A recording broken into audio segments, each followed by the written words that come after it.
ready to do it, I can't be afraid now. Put me on the stage now, I'm ready to rage now. I feel like an animal stuck in a cage and I'm ready to break out. My time, none of you people can tell me to stop. This time, like the last time, you better get ready to race to the top. I'm ready to do this, show you what the truth is. I step on the field, it's time to get real, I'm feeling so ruthless. My time, none of you people can tell me to stop. Lower the lights down, hand over my crown, hand over my heart. I do this for my town, I do this for my crowd. So turn me up real loud. My time, none of you people can tell me to stop. Yeah. So what are you afraid of? Those feelings are made of. Get in the game, your moment of fame, show them what you made of. It's time that we stand up, it's time that we man up. For anyone asking who is the best, we putting our hands up. My time, nothing can keep me from reaching the top. This time, like the last time, I'm moving so fast, I'm ready to ride. I'm ready to throw down, it's time for the showdown. I'm ready to rise, don't be surprised, I'll take on the world now. My time, none of you people can tell me to stop. Lower the lights down, hand over my crown, hand over my heart. I do this for my town, I do this for my crowd. So turn me up real loud. My time, none of you people can tell me to stop. My time, none of you people can tell me to stop. My town, my crown, we know what it takes to be reaching the top. We reaching the top, we reaching the top. We know what it takes to be reaching the top. My time, none of you people can tell me to stop. My town, my crown, we know what it takes to be reaching the top.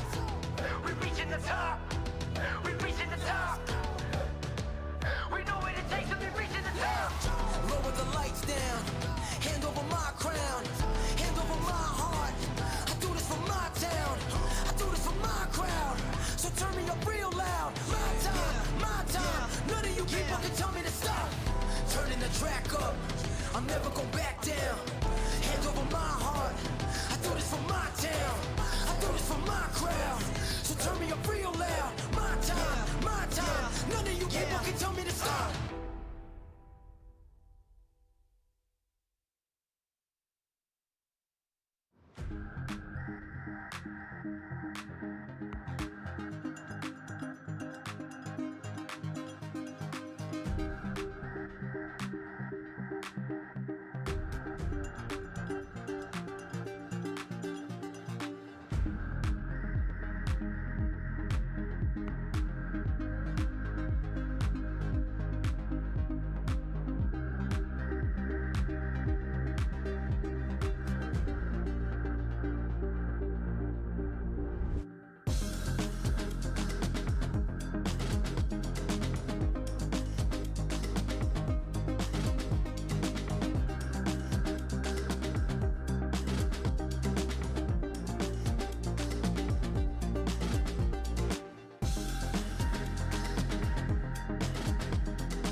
gotta cool down, cool down, cool down, cool down, cool down, cool down, cool down, cool down. I gotta cool down, cool down, cool down, cool down, cool down, cool down, cool down, cool down.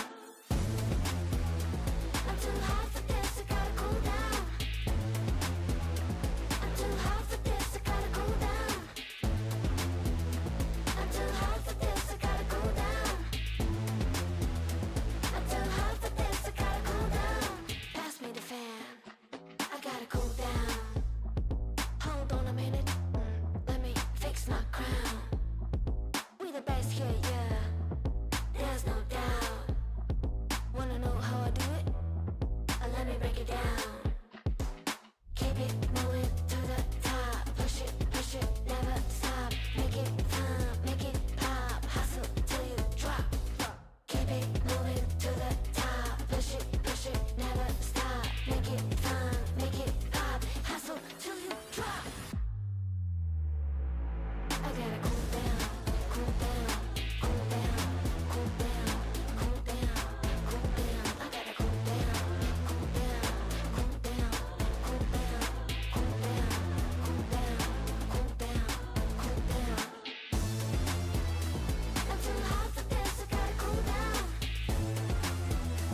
I'm too hot for this, I gotta cool down. I'm too hot for this, I gotta cool down. I'm too hot for this, I gotta cool down.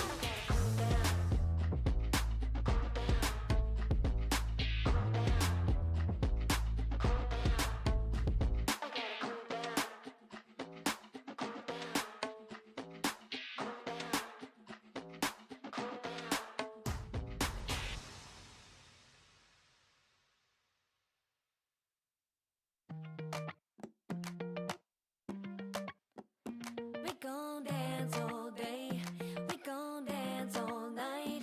Let your body go, move it side to side.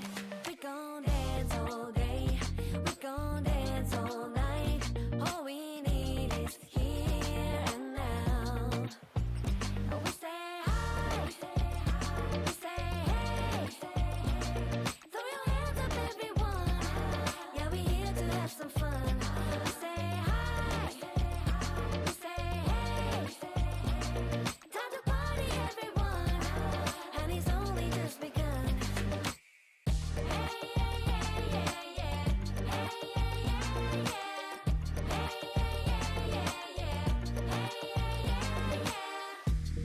When I'm with you, it feels like time has stopped. I realize quickly all I need I've already got, and there is no one who can tell me otherwise. I know we're living our best lives. We gon' dance all day, we gon' dance all night. Let your body go, move it side to side. We gon' dance all day, we gon' dance all night. All we need is here and now. We say hi, we say hey. Throw your hands up, everyone. Yeah, we here to have some fun. We say hi, we say hey. Time to party, everyone, and it's only just begun. Hey, yeah, yeah, yeah, yeah. Hey, yeah, yeah, yeah. Hey, yeah, yeah, yeah, yeah. Hey, yeah, yeah, yeah. Hey, yeah, yeah, yeah, yeah. Hey, yeah, yeah, yeah. Hey, yeah, yeah, yeah, yeah. Hey, yeah, yeah, yeah. Hey, yeah, yeah, yeah. Hey, yeah, yeah, yeah. Hey, yeah, yeah, yeah. Hey, yeah,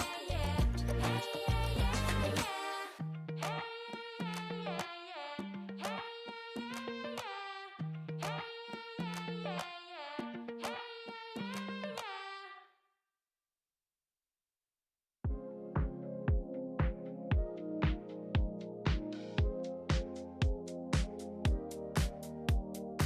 You sure this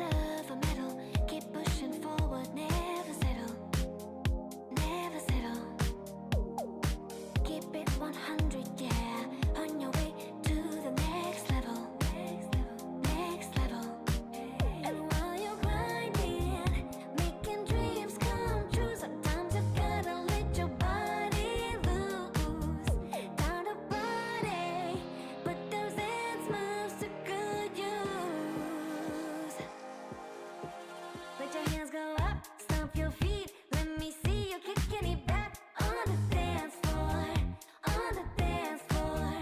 Feel the beat, electrified. Move your hips side to side on the dance floor, on the dance floor.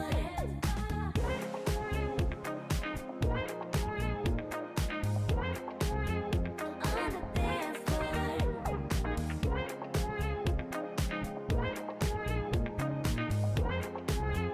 On the dance floor. Show up for yourself, never miss a single day. Be about it, let them know that you didn't come to play. 'Cause you got it, and you mean it, and you get there soon. And while you're grinding, making dreams come true, sometimes you gotta let your body loose. Time to party, but those dance moves to good use. Yeah. Let your hands go up, stomp your feet. Let me see you kicking it back on the dance floor, on the dance floor. Feel the beat, electrified. Move your hips side to side on the dance floor, on the dance floor.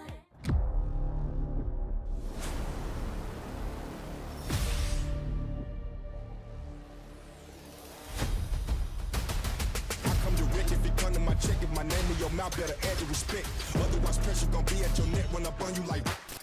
This ain't a game, my aim is the throne. I'm much higher than you, like a rocket, a drone. I'm powerful, think of a stone. Throw it off in my brain and I'm back to the bone.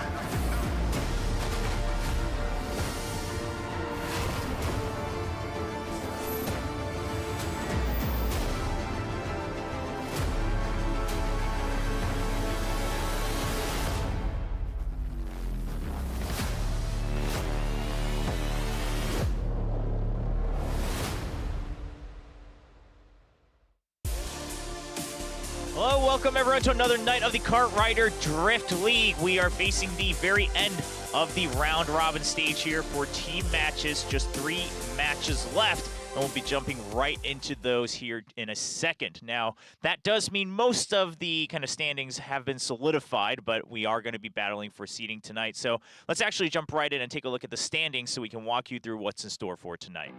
And as we take a look at the standings, it's no surprise that Gwangdong Freaks is the firm first place. And like Chobra mentioned, the 3rd, 4th, and 5th is what our teams are fighting for tonight. Seongnam, ROX, MIRAEN, Sejong, Desperado. Yeah, I mean, that's going to be the big one. So all 3 of them are already in the playoffs, but we will have to wait and see who gets to, end up in which standing and how many matches they will have in store. Taking a look at the predictions, no big surprise here, even for Finale and Always. Although they are tied in match record, I think everyone would agree that in terms of overall performance, Finale has always shown more promise. But hey, we had a ton of upsets on Wednesday, so we'll have to wait and see. So these are the 3 matches. The first 2 will help determine what the exact seeding is for the playoffs coming up next week. And then the last one, it's going to be a battle for honor and see who can escape that last place here of the very first season of the KDL. Yeah, it's going to be an exciting day for sure. I'm really surprised, though, that Seongnam ROX is heavily favored against Desperado, because although Desperado is not a professional team, I feel like they're one of the best amateur teams we have right now, and it just shows why they made it into the top 5. I mean, absolutely. I don't think you can take anything away from Desperado. However, the first team entering the stage tonight, it is going to be Seongnam ROX, and you brought up a good point, right? I mean, Seongnam ROX, they weren't exactly the shining beacon among the pro teams. A lot of them actually kind of joking and saying, well, we don't really count ROX as a fellow pro team. However, they're also the only team to have taken down the Gwangdong Freaks just this past Wednesday during the round robin. So clearly, they are a power to be reckoned with. That is certainly what they have shown, and today is a day to really prove that all the way, because Seongnam ROX, they would love to end 3rd in the placements overall, because that would mean that they don't need to play in the wildcard match against some more opponents. Yeah, of course, that would put them into that lower bracket semifinal right away, and as you mentioned, skip the wildcard match, get to study your opponents one more time, have a little bit more prep, And the same goes for Desperado. So we will be guiding you through exactly what the scenarios are here, but obviously for Desperado, first of all, they're going to have to win. And if they want to get all the way up to third place, they're going to actually have to win 2-0 against Seongnam ROX, and then it still depends on the second match of the night. Yeah, MIRAEN Sejong would need to lose for Desperado to get into third place, so it's a tough task ahead of them, but this roster, I believe in it. Ghost is a player that has been standing out ever since preseason 2. Then you have Banana to round out your item mode, and honestly, I feel like this is one of our hidden GOAT teams right now. Yeah, they're a very promising team, and I think we have to keep in mind, I mean, the same goes for Seongnam ROX. They haven't played together for a long time. They've kind of rebuilt here for the very first season of KDL, the very first official season, I should say.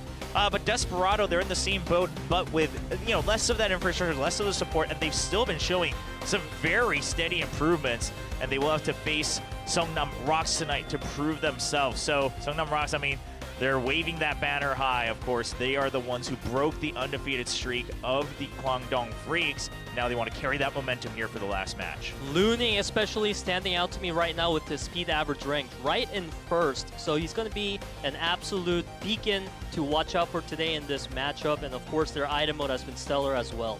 Yeah, and just the battle of the Seungmin second round. So last time, of course, Banana's name is Seungmin. Last time it was actually the Seungmin battles of the item mode. Here it's actually Acid Fly in your screens, who's the speed ace for Seongnam ROX. So we won't have a direct Seungmin versus Seungmin battle on stage, as they will be split between speed and item mode.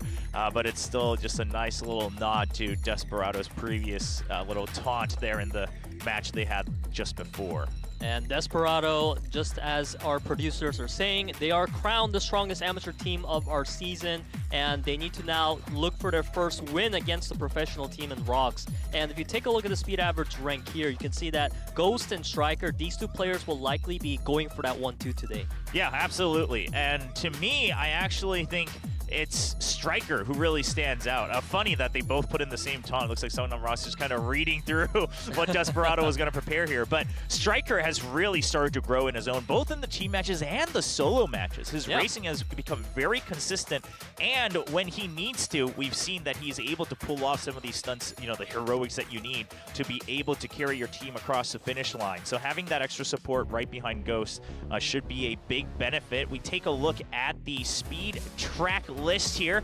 Now we should note, of course, that the coin flip went in favor of Seongnam ROX, and they actually chose item priority tonight. And I think that is a great decision by Seongnam ROX, because here in speed, I do believe that Seongnam ROX is the favorite team. So Desperado, they decided to take Handy Harbor. We love this track. It's very snowbally, followed by Winding Slopes and Facility 5. And I think these are the right tracks for Desperado. It fits their playstyle. Yeah, they also are quite prone to a lot of accidents, right? And that's why on Wednesday, Wolf actually really wanted to watch some more Handy Harbor. He didn't get it, but we'll get to watch it tonight. Meanwhile, Seongnam ROX, they're not shying away either. They're taking us Construction Chaos right away in round 2. However, round 4, they're slowing things down to what can be a bit of a wider track. I wouldn't say it's exactly like a easy field track. However, you do have a couple options in your build. But we'll have to wait to see if we get there at all, as it is a best of 5 for each mode. We kick things off in speed mode with Village Handy Harbor.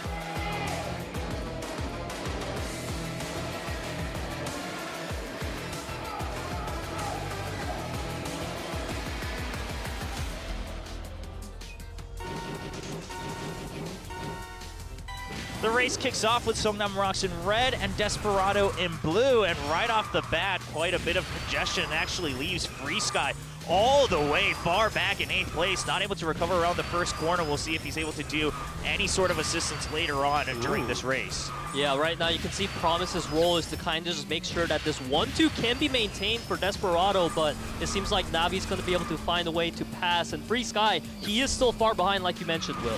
Yeah, so Free Sky, it's going to be a big question if he can even catch up to 7th place. Obviously, that can make or break certain standings, but for now, for Seongnam ROX, Navi has to get through to Ghost and Striker. Meanwhile, Promise is doing a great job of keeping Booing, Acid Flight, and Looning at bay 1 versus 3.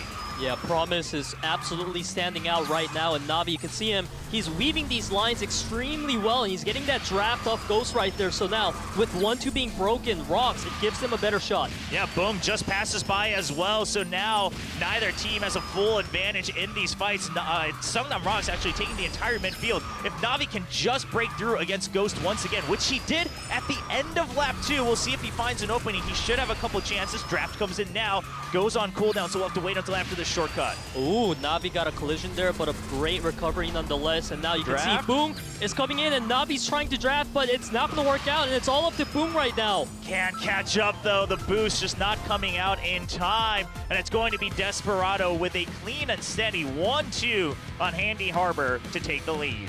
Man, it felt like Desperado, they really knew how to play around this track well, despite having Free Sky with an unfortunate setback. The 1-2 was just so strong that it felt like ROX just didn't have a response to it. Yeah, huge props to Promise, actually, right? Yeah. He kept 3 racers of Seongnam ROX for the entire first lap, and that created so much distance between them and then Ghost and Striker in the first and second place that even though eventually they were able to pass Promise, there wasn't much of the race left for them to really gain much more speed and try to overtake them.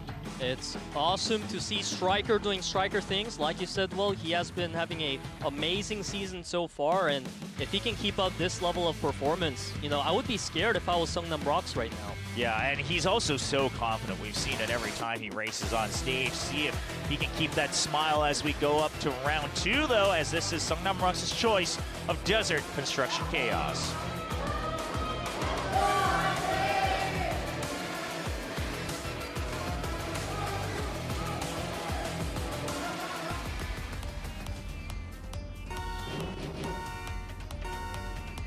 And off we go into the race this time around. We can see Acid Fly having a phenomenal start here. And Looning is quite far back, but he can get to sweeping right now. So Seongnam ROX in a great position.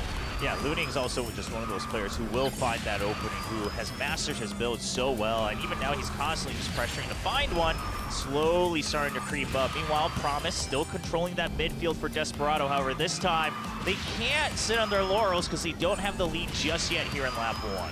And you can see right now Striker is doing all he can to make sure that 1-2 is not there for Seongnam ROX, because if they can keep a player like Looning behind, I feel like that is a core strategy of ROX that's going the opposite way. Yeah, Seongnam ROX right now, Boong in the lead. Now, of course, he was in the spotlight of their victory against the Guangdong Freaks, eventually beat out Sungbin in the ace match. Looning just playing it super cautious there, and Acid Fly is going to actually be the one who sacrificed himself as he tries to get a little aggressive. So for all intents and purposes, Acid Fly currently sitting in 8th place. However, Seongnam ROX now a little bit more support with Navi catching up to Boom. And you can see on the minimap right now that Ghost and Free Sky are quite far behind. So ROX having Boom and Navi in the front, it is a key to their success. Boom needs to first overtake Striker, and if they can maintain a 1-2, that's great news for them. Yeah, just overtaking that first place alone is good enough. However, Ghost is starting to catch up. As we get near the construction section at the end of the track, Ghost might have an opening, but Navi wants to avoid that. He wants to make sure they get the lead in the first, the 1-2, because if you can get through to the 90-degree turns here at the end, chances are you should be safe unless they go for Hail Mary play. Oh, I love the line there from Striker, but Navi's able to find a response, and now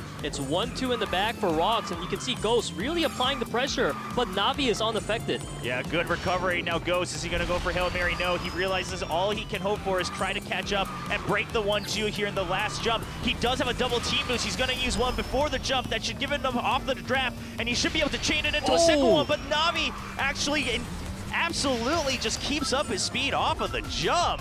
And Ghost, he looked for the best timing that he could, but it's Navi with a better timing on the boost right at the end of the jump, and that will keep that top speed for just a second longer in the air, able to finish 1-2 for Seongnam ROX. Boong and Navi carrying that match so hard, and I feel like especially for Navi, a lot of the highlight was kind of on him because Boong's job was to just stay in the lead, but Navi, he was able to win in the pressure checks against 2 different players from Desperado, and just winning a 1-2 off that, I gotta give massive props to Navi here. Yeah, a huge props to Navi. I mean, he, like you said, he was in the center of attention from both teams.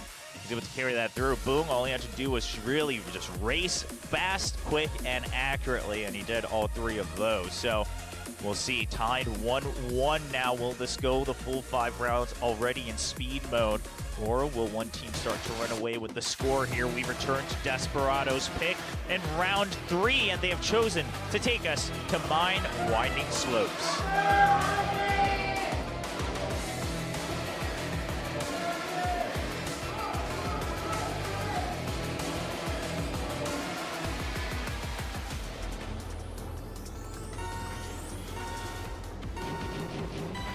And they're off to the races here on Winding Slopes. Na'Vi starting to take the lead this time with Acid Fly, and this track generally quite narrow for the entirety, so if you can get the lead nice and early with 1 or 2 members in backup, you should be set. And Looning, he's going to try to avoid colliding with his teammates there, and that does mean he loses a bit of speed, so they have to catch back up to his opponents to apply that pressure. You can see the gaps are not too huge between all of our players right now, but Winding Slopes is a crazy track. Oh, as I say that, a huge collision on the side of ROX. Yeah, Acid Fly, he's just not able to enter that bridge at the right angle. He bumps the pillar, and we've actually seen more and more players take some risks before that jump, and they're starting to make that mistake going onto that bridge right now. Looning, though, he's doing his best. The draft almost messes up his build, but he's able to recover with a tighter drift right around the corner. Na'Vi, he has to hold on to first place. That's so crucial for them to keep that point lead. They also do have generally a control of that mid line, so Na'Vi's okay for now, and they are quite a bit further ahead from Ghost, but he could be catching up here in the hairpins. Yeah, Striker's doing a great job against Na'Vi, but Na'Vi completely wins that trade there with a phenomenal spin, and with this first place locked in for ROX, it might be the win condition for them. Na'Vi, just the cleanest spin turn we've seen in the hairpins here on Winding Slopes. No collisions to his opponent nor the wall. Just absolute domination against Ghost and Striker, bringing home the point lead here for Seongnam ROX. The form of Na'Vi today is like he's a navigation machine or something. You can't throw this guy off his tracks, and it was actually Desperado looking for the 1-2 angle, and I feel like they might have got that if not for Na'Vi there with the heroic play. Yeah, I mean, we've seen more and more players just automatically default to that spin turn, but a lot of times it appears that they try to do it because it helps them recover despite colliding with each other. Yep. But this time, Na'Vi uses it just to absolute perfection, almost as if he's driving in a straight line through those hairpins. And I mean, you can tell Ghost, you know, not much to say here on that one. You just have to accept defeat. Your opponent simply raced better at the end of that track.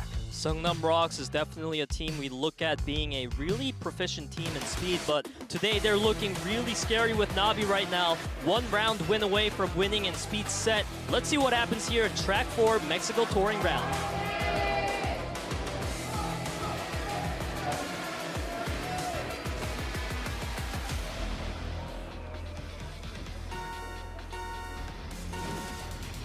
And the race kicks off in ROX's choice of track, and I know you really like this track, Will. Yeah, I'm a big fan of Mexico Touring Rally. I think it has really the complete collection of aesthetics here in Kart Rider Drift. You know, you start off with the colorful buildings, and then you go into the mountains, eventually a bit of dirt off-road racing. We'll see what happens there. Ghost, he has to do everything in his power to recover, but that does mean he can't actually enter that track at the right angle. Same thing for Striker. I mean, they're losing a lot of speed on these bumps and jumps, and they're just barely trying to recover here in the race. Yeah, I see why you love this track, Will. It's been such a crazy way to start this one out, and Striker is trying his best to stay up with the pack of ROX, but it seems like ROX is such a good 1-2 condition here. Yeah, but I do like what Striker did, right? He was still in recovery mode, so he actually makes way for Promise, who was keeping a better top speed with his boost, and Striker just exits on a bit of a not ideal line, able to reset his own angle and build as well, and now a decent control of the midfield here for Desperado. However, they have to break that 1-2, and Looning and Boong, they are attached at the hip as we enter the last sections of this track. Just as you said, Striker nowhere within the draft range, and you can see Free Sky in the back. He's trying all he can to build that team booster gauge, but it doesn't seem like it's enough for Striker to catch up. Yeah, Striker wasn't able to get double team boost there. He's just barely holding on to 1 boost each, and I don't think that's going to be anywhere close to enough. Boong and Looning look so solid as Striker. He's looking for 1 more boost, and Boong, while he just barely gets a second one right there. Changed my mind on that one. A clean 1-2 across the finish line. That's going to be a 3-1 score here in favor of Seongnam ROX as they take speed set. The form of Seongnam ROX today was just simply better than Desperado, I feel like. I feel like when we talk about Desperado as a team, we focus on their item mode the heaviest. But their speed was actually really good today.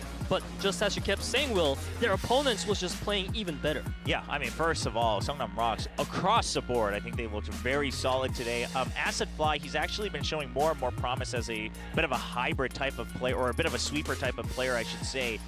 You know, even if he's technically a speed ace because he doesn't play in item mode, he's been able to adapt to being in the midfield or even in the back, able to provide whatever advantages he can. So can't fault him for tonight's results. Meanwhile, on Desperado, I think perhaps it's just a result of Ghost, kind of their rising star in speed mode, not performing as well today, right? Everyone else trying to pull the best of their weights, but Ghost not really seen on the leaderboard, so they'll have to recover coming up in item mode. So with that speed set loss for Desperado, now they're unable to get third place in the standings. So Desperado, they have to fight for a 2-1 here if they want to try to contest the 4th place. And now we can see the item aces coming in. Yeah, I mean, 4th place, you should still get that advantage in the picks and bans of the tracks, right, in the rounds going into that wildcard match. So Desperado still something worth fighting for here. Now, Ghost will be sitting out as the speed ace, and Banana, the captain and item ace, will be coming in. Two teams with a very notable and designated item aces, right? We've got Banana on this side and Lens on the side of Seongnam ROX. But so far, Banana has definitely shown a bit more prowess here overall in the season for item mode. Yeah, but I also love Lens's name. I feel like that's a fantastic name for an item ace, because it just sounds like a kart rider item. Yeah, actually, yeah, no, I get it. We've got the scanner as well now coming into this season, but let's take a look at the track list, and we're going to the graveyard tracks first. Dark Castle coming up for Seongnam ROX. Now, let's keep in mind, again, they chose item priorities, so they really wanted to prioritize that Dark Castle right off the bat. Yeah, Seongnam ROX favoring the pace oriented tracks here, and you can see Desperado, they went for the Polar Half Pipe, the Cogwheel Crush, and you can say these are also pace oriented tracks, but I feel like it does have a different vibe from what ROX picked. Yeah, I would agree, especially Half Pipe. I mean, while yes, tempo does give you a bit of an advantage, there's very clearly a timing play to be had, you know, in the last lap over on the shortcut above and around the last corner. So we'll keep our eyes on that, but for now we go to the graveyard. We're going to get ready for round 1 on Dark Castle.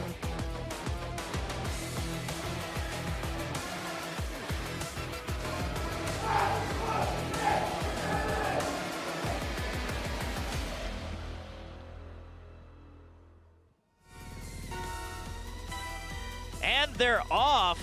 Not really. Nope, not really. Nope, just kidding. I had to eat my words there. Boong is like, where are my teammates? Well, five out of 8 are off, so it does look like we're going to have to do a quick reset here. And yeah, we can just see the admins are on stage, just double checking what's going on. So we'll get back to you, but it does look like perhaps it's something going on Lens's seat. So we'll let you know when we have an update. But this is why you got to pay attention. And for anyone watching the stream right now, this is why you can't ever look away. The races end, you know, anywhere from 1 minute 30 seconds to 2 minutes and 30 seconds.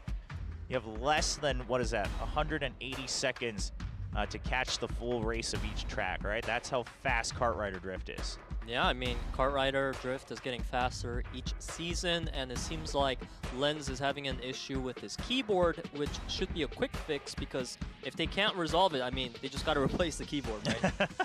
I mean, usually also a lot of pro players, they'll have backups, so we'll see, though.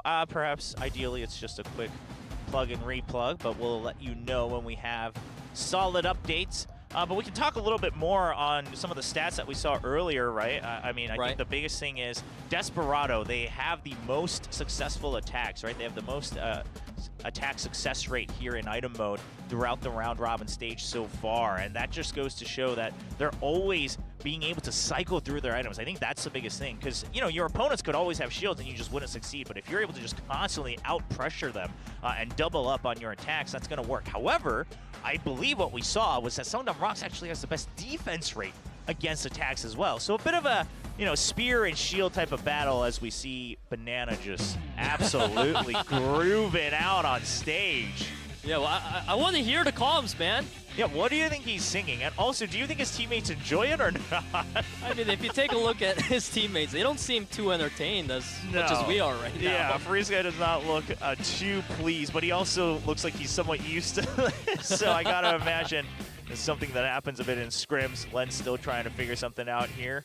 So just coordinating with the admin, so we'll keep you guys posted on that. Yeah, but you mentioned a great point about how we have a spear versus shield type of matchup going on. But a big reason as to why Desperado is having so much success with their attacks is because they're actually the first place in the average items acquired out of all the teams here in KDL right now. So if Desperado can deny a lot of the items away from ROX, I mean, you can't really defend yourself without items. So maybe if Desperado can keep that up, they do have the edge. Yeah, you also have to consider how much of that is them denying their opponents versus them being willing to take the items just a second later, right? To make sure you always get double items. And that means they clearly have confidence that they're able to get double item boxes for most racers, so they will be cycling through very, very quickly. Now, a Seongnam ROX fan just saying, you know, it's easy to just maintain your spot, right? In third place. We'll see if they can do so. You know, they're going to have to make sure that they win here. And if they win here, no matter the scoreline, if it's an ace match or a 2-0 in the overall sets, ROX will be locked in for third place. And that will mean that MIRAEN Sejong will be locked in as well. So Desperado doing everything they can right now. MIRAEN Sejong also rooting for Desperado's upset here, as that gives them an opening to try to climb all the way up to third place. Yeah, for sure it would be more interesting if Desperado was able to win against ROX, because then a lot of the other matches end up affecting the standings for a postseason. But as a ROX fan, you definitely want them to just play well today, like how they've been doing the whole season, basically. They just need to win against an amateur team that has never beaten a professional team before in order to maintain their third place. And like you said, Will, between 4th and 5th place in the wildcard match, the only advantage there is maybe getting to pick your tracks first. But being in 3rd place, that's a completely different level of advantage. Oh, yeah. I mean, you get more of a break to prepare for the postseason, the playoffs.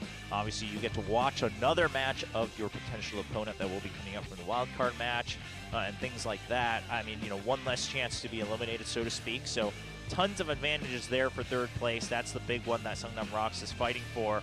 And for Desperado, I mean, 3rd place, it's out the window now. It's just a matter of 4th or 5th, the seeding within the wildcard match. They are now locked into that.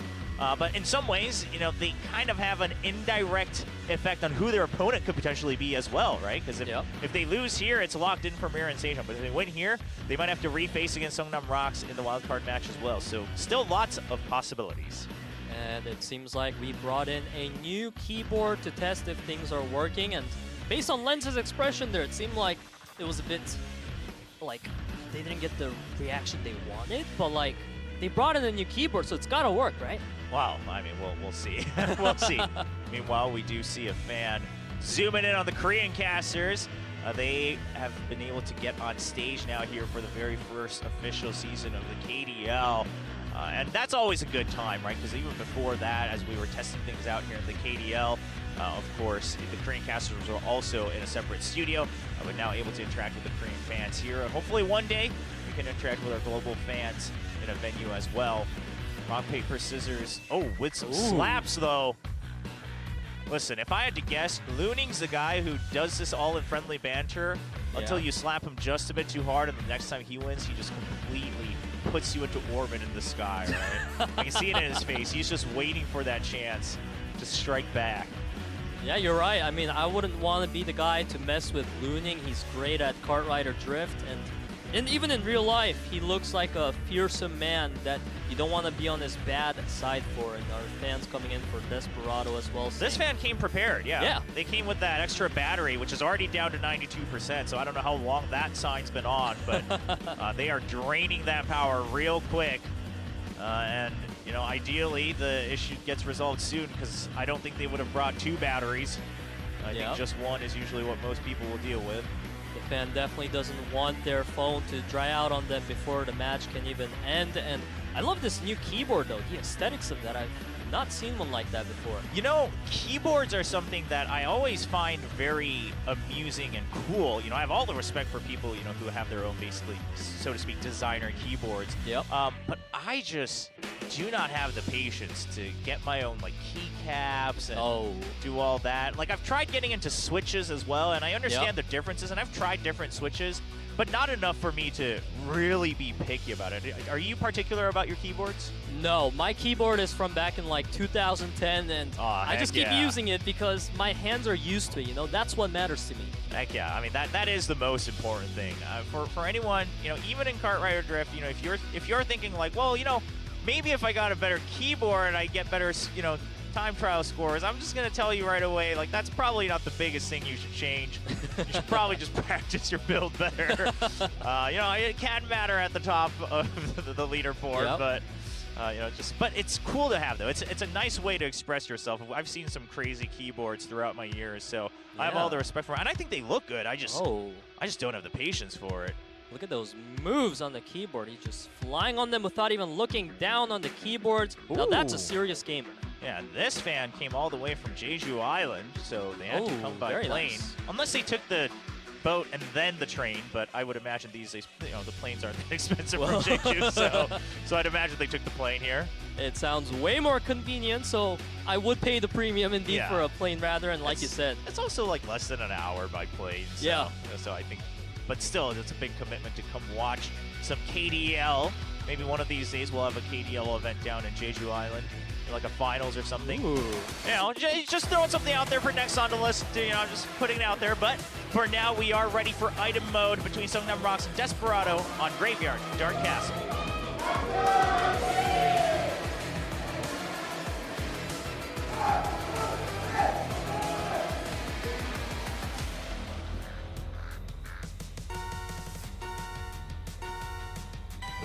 And they are actually off this time. I wanted to make sure all 8 racers were out on the track, and we have begun here in item mode. Now, just as a reminder, since we did have a bit of a delay here, Seongnam ROX, they won speed set, so they are currently leading 1-0 in this match. If they win item mode, they will be taking things clean 2-0. And this is a 2-star difficulty track, so we don't have any of the new items sticking around. As we can see, the inventory for the players, there are a lot of defensive and offensive options. Now finally a Magnet and an Angel comes into play, and we'll see how they switch up the field. Yeah, just keeping my eyes on the items here. Seongnam ROX doing fairly well for themselves as well, picking up a lot of these double items and just trying to cycle things through. Now, it seems they're quite aware of the attack frequency of Desperado, you know, holding on to the EMPs for when they might need it, but they just cycle through that, as Desperado now playing a bit of defense as they're holding on to first place quite steadily. Sky doing a great job with that so far, and Promise is there to back him up as well. So you can see Poong holding on to a Water Wisp, but he wants to target in the most opportune moment, so he's held on to that for a bit. Yeah, now Sky still has double shield. No reason to cycle that out just yet. I mean, that's some solid defense you can have. Sure, you can't block the UFOs, but you've got some teammates, in fact, 2 of them right behind you to provide support. So this is fairly good. Sky completely clotheslines his opponent off the track. Oh, talk about sweeping. There's a good example of that in item mode. Now, Boong is still going to be able to do some recovery for his team, but Sky's just trying to slow him down, make sure his teammates can catch up. Desperado, it looks like they have a plan ready to set into action here in the 3rd lap. And beautiful item usage there by Sky. He is going to get slowed down by this UFO. Now, Navi, hot on his tails. He's going to pop that shield, but he only has an Angel left, and he didn't pop that one this time. Yeah, still saving it for a potential wombo combo coming out from Desperado, but the big thing is Lens, he had double boost, he used one, he still has a second one, and there's nothing that can really stop him just yet. Just a UFO in Banana's hands. We'll see if that comes into play. Oh, we're going to see the Wisp start to come in through that teleporter. Lens does have double shield and a Guardian Angel. He's already used that one Nitro boost, and nothing can stop him as he crosses the finish line for Seongnam ROX. They will be taking the lead here in item mode. Lens with a beautiful finish there. He was able to identify that his opponents didn't really have an answer to him speeding off with the Nitrous in the end. Sky, he's done a great job the whole entire game, but near the end there, he just didn't have the inventory to shut down ROX. Yeah, I mean, it just seemed like they weren't, you know, Desperado just didn't get as much attack power as they wanted in that 3rd lap, right? They had already cycled through everything, but Seongnam ROX was starting to really keep up in items. And then as Desperado was trying to regain some tempo and control the overall field, Seongnam ROX just said, okay, like whatever, we have double boost. They don't seem to have any more attacks right now. No one's getting targeted, so let's just wait for a timing. Lens makes the right call, and that gives them that round win. That round win is going to be huge for Seongnam ROX because Desperado, they really need to win this item mode if they want to go to ace. But now round 2 starts here on Polar Half-Pipe.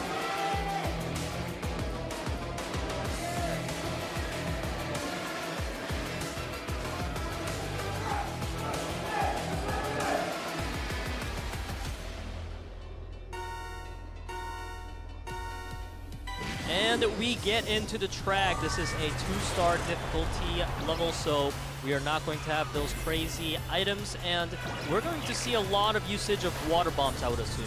Yeah, I mean, especially, towards that jump here for the potential shortcut, and then at the end of the track, right around that U-turn, there's a couple options, where it does get just narrow enough. I mean, there's ways to get around it here in the half pipe. You can ride along the edges and you won't get hit, but of course you would lose a little bit of speed. Striker just choosing to use the shield there as he isn't able to escape the water bomb in time. So far, nothing too crazy. Now, this is one of those tracks, though, where you can make a big timing play in the last lap, so we can't assume anything until we get to lap 3. And due to those timing plays, Banana has been holding on to his double angel for quite some time, and it's a bit concerning to me because he's giving up a lot of his own tempo, but you can see Banana, he's really just taking that role right now as the team's guardian angel, essentially. Yeah, and it does seem like Desperado, the rest of the team as well, everyone, if they have a shield, they just say, okay, hold on to one, just cycle the other. However, this is unlike the stats that we've seen from Desperado throughout the regular season so far. Now, as we can see on the minimap, quite a bit of a tempo advantage for Seongnam ROX. We haven't seen it last all the way to lap 3 here on Polar Half Pipe, and we actually see Na'Vi slowing things down after the UFO just a bit. But Desperado, we enter, into that 3rd lap. They're going to have to start to play catch-up against Na'Vi, who has double shield. Yeah, Striker was applying a lot of that pressure, trying to keep up with the pack of ROX, and those double shields you mentioned, Will, they've been gone through pretty fast, and now he's been caught up to, so Desperado back on the field. Yeah, boom. He actually uses his boost, but he's going to get slowed down. He's not going to have that speed to get onto the shortcut, but Led still had his, so he's able to land up here on the top track. Now, Free Sky still has a nitrous boost. Nothing to stop him just yet. No UFOs, no magnets in sight. Free Sky actually has a magnet of his own as well, so he can use that defensively if he needs. Oh, no! He bumps against the wall! Cannot find an angle for his items. Not able to regain control after the spin out, and Seongnam ROX will be leading 2-0. Free Sky had the ideal setup there, the magnet and the boost, and he was looking unstoppable until the attacks came in and he fell off the track. And that was just the worst thing possible for Desperado because they didn't have an answer to that one, and Seongnam ROX, they're leading here 2-0 an item. The fans, they must be expecting a clean day for Seongnam ROX by now. I mean, they look dominant. Sure, this time, Free Sky, it was a bit of a timing where he just was not able to get his boost off to escape that attack before going off into that corner, hitting that wall. But the chances of you spinning out into that sliver of a corner around the last quarter pipe is it's slim to none. I mean, you can't possibly predict that. Yeah, it's really difficult, and that's how well played it was by Seongnam ROX there. And honestly, if ROX can beat Desperado out in item and 3-0, that's a fantastic way to go to postseason. And now we're going to track 3 to find out if ROX can make that 3-0 happen in the Venice Gondola Tour.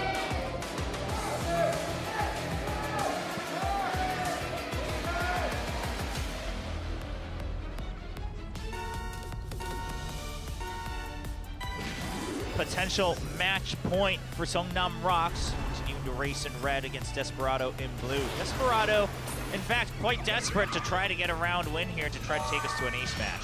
Very desperate indeed, especially when you consider the fact that Seongnam ROX, they are quite far ahead here, and a great usage of that water bomb coming out from Looning is going to allow Boom to get even further with this advantage. Yeah, this is a track where the tempo can really work in your favor. I mean, not many angles to try to target them if they get too far ahead as you continue to swerve back and forth. Lots of these shortcuts as well. Striker falls off, not able to keep control on that shortcut. That's a big one. Now, Banana does get just close enough, so the magnet will come in handy. Boom gonna get slowed down just enough.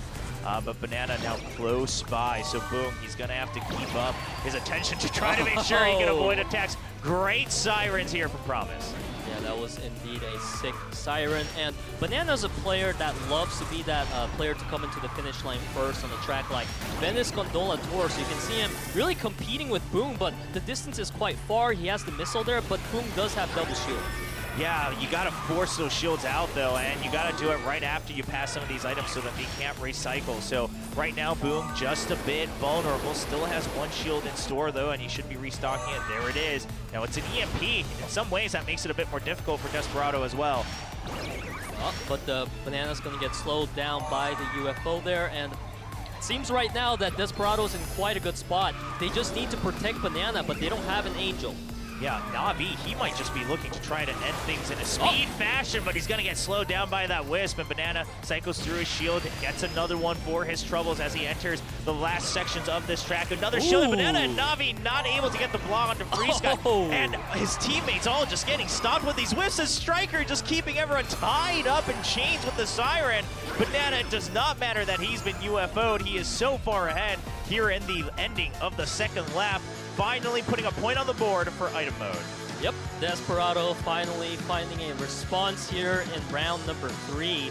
And this was a track chosen by ROX, which was pretty ambitious by them because, as I mentioned, Banana is really proficient on the Venice Gondola Tour, as well as his teammates, as you saw there. They bought so much time and room for Banana near the end that it just felt easy for Banana. He has a whopping 4-second lead before Striker, which is his own teammate.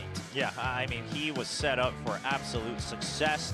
Had really good defensive items on his own as well, and his teammates able to continue the attacks. But this is where you see that color difference, right? How was Banana able to stay in the lead? It was actually because his teammates were attacking ROX non-stop, where ROX just could not regain speed. Whereas Seongnam ROX, a lot of times it's them defending with their own items to try to maintain that first place. We'll see which one comes out on top as we get ready for round 4 on Factory Cogwheel Crush.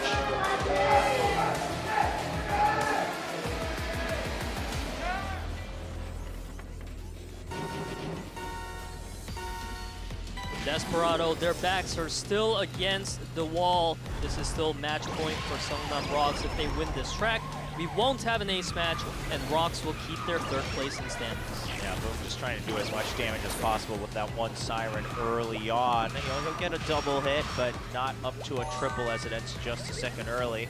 Meanwhile, the rest of Seongnam ROX still able to try to keep up. He's got several magnets already in store. I imagine those could be used quite early if need be. As we see right now, Lens actually used it just to catch up, try to maintain a bit more support here in the front lines. Yeah, Seongnam ROX has a great control in the front lines right now, so Banana is going to pop a magnet, and now he's able to keep up with Lens here. He has a water bomb. Not the best item for being in the front, but he's able to shake off the UFOs. Yeah, but another UFO comes in. Can't get that double EMP ready for it, so this time it's going to be Promise, who just, you know, decides to forego the shortcut. It wasn't going to be there in time for him to take advantage of it, so he will continue to boost forward. He actually did not get an item there, I believe. He actually gets stopped right in between 2 of the item screw bolts, so he's going to have to wait until this next cycle. Seongnam ROX finding a great response to the strategy of Desperado here. Now it's Boong's role to use these shields to draw a lot of the aggression. And Navi with the great usage of Siren there, he's going to be able to take first just for a moment. Yeah, but I love what ROX is doing. Seongnam ROX, it's kind of hard to tell if you're Desperado on who they're trying to set up across the finish line near the end, and a great Banana against Banana himself will slow him down. But look at this, Looney, he has an option to cross the finish line with a boost. Lens, he has Magnet and boost combo as well with the Magnet Rush. I mean, Seongnam ROX, they have several options as everyone is still bunched up. So Seongnam ROX is happy to continue to trade places in first place because any one of them could cross the finish line. Seongnam ROX with a great setup here. Banana is trying to be the hero right now. His teammates are coming up to support him, but Banana, he's only got a magnet. He can be targeted out real easily. Yeah, and we do have a Thunderbolt on Promise, but the Guardian Angel for Boom, the timing's going to be crucial. Lens is going to get slowed down, but Navi, he's got the Magnet Rush. He's trying to draw out some of these attacks, and there comes the Guardian Angel, but that's a little too early because you still have the Thunderbolt here from Promise, but another one comes out for Seongnam ROX, and who's it going to be? Lens with the Magnet Rush. In fact, at the very end, will be crossing the finish line and bringing home victory for the Seongnam ROX. Just like you called it, Will, Seongnam ROX had so many different game plans there. It didn't matter if Navi, Boong, or Looning fell back because they have 4 players there with a very valid winning condition item, and Seongnam ROX able to pull off the 3-1 here in item, the 3-1 in speed. They crushed Desperado today. Yeah, I really hope this match is one of the ones they end up actually featuring on that Booth Talk episode they have weekly on YouTube, because curious to see. This had to have been just clear comms all through and through to the very last second, just saying, okay, if this is scenario A, this person's aiming to cross the finish line, right? And then you go to plan B, then it's me. Plan C, it's you. Because all of them had that option, but you had to keep trading off that aggro. And with that victory, Seongnam ROX now locked in for red side pick and ban advantage in the lower bracket semifinals for the playoffs. This was such an important day for Seongnam ROX, and they're able to get the best of results, and you can see their fans are very happy to be able to celebrate this great moment with them. And for Desperado, it's unfortunate, but they're not out of postseason contention, so they still have a lot of chances left. Yeah, I mean, you could still make a miracle run through the through the playoffs, right? Starting with a wild card match. However, Seongnam ROX has done a very good job of making what could have been an intense and meaningful day into a very simple day, as they've now locked in all the placements for the postseason. 3rd, 4th, and 5th place are all locked in, and MIRAEN Sejong in the coming up match will basically be fighting for their own record against NUTMITE. MIRAEN Sejong, they're definitely sad right now. They wish Desperado was able to find the comeback. Yeah. But Seongnam ROX, I mean, what can you say? They were just too clean. It's not like Desperado had a off day or anything. It's just Seongnam ROX being really good. Yeah, no, Seongnam ROX has also definitely been improving through and through. You know, we talked about Striker on Desperado showing consistent improvement throughout the season, and I would say Seongnam ROX as a team has been doing that quite a bit. When it first started, you know, we all said, okay, you know, Looning still has that Looning power. It's no wonder that he won, you know, the title for preseason 2 in solos in terms of speed racing. However, the overall team, Acid Fly still looked a little rough around the edges. Boom looked like it was taking him time to try to regain his composure. Lens, even in item mode, was struggling to keep up with the meta. But now, all of them have found exactly what their roles are here in the team matches, and they're starting to look like a real contender here for the top 2. That's the thing about Seongnam ROX. They're a really well-balanced team, and after winning in item mode against Desperado today in such a clean fashion, like you said, Will, how you want to hear their comms because their plays were so centered around the communication they were able to maintain throughout the item mode. And with a performance like this, you have to be scared of Seongnam ROX because there's not a lot of different professional teams out there that we can say are having a really clean item mode right now. Yeah, well, we'll have to wait to see for that in the playoffs, but currently we still have 2 more matches coming up. Right after this one, it's going to be the amateur team NUTMITE trying to put a dent in the record of pro team MIRAEN Sejong. We'll bring you that match right after this break.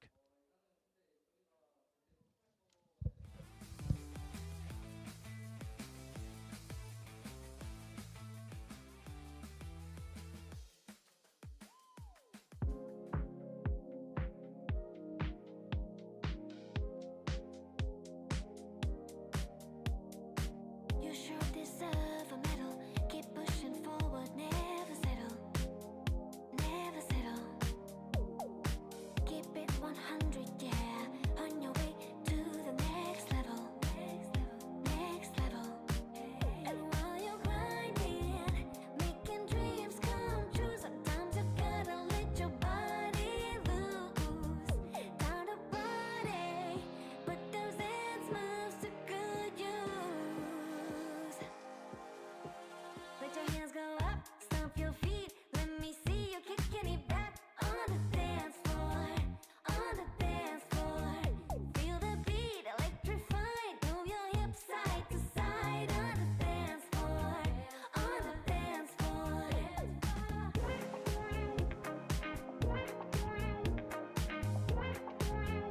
On the dance floor.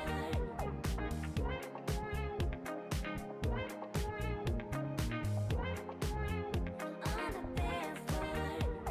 Show up for yourself, never miss a single day. Be about it, let them know that you didn't come to play. 'Cause you got it, you mean it, you get there soon. And while you're grinding, making dreams come true, sometimes you gotta let your body loose. Time to party, but those dance moves to good use. Yeah. Let your hands go up, stomp your feet. Let me see you kicking it back on the dance floor.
난 성빈이만 이길게.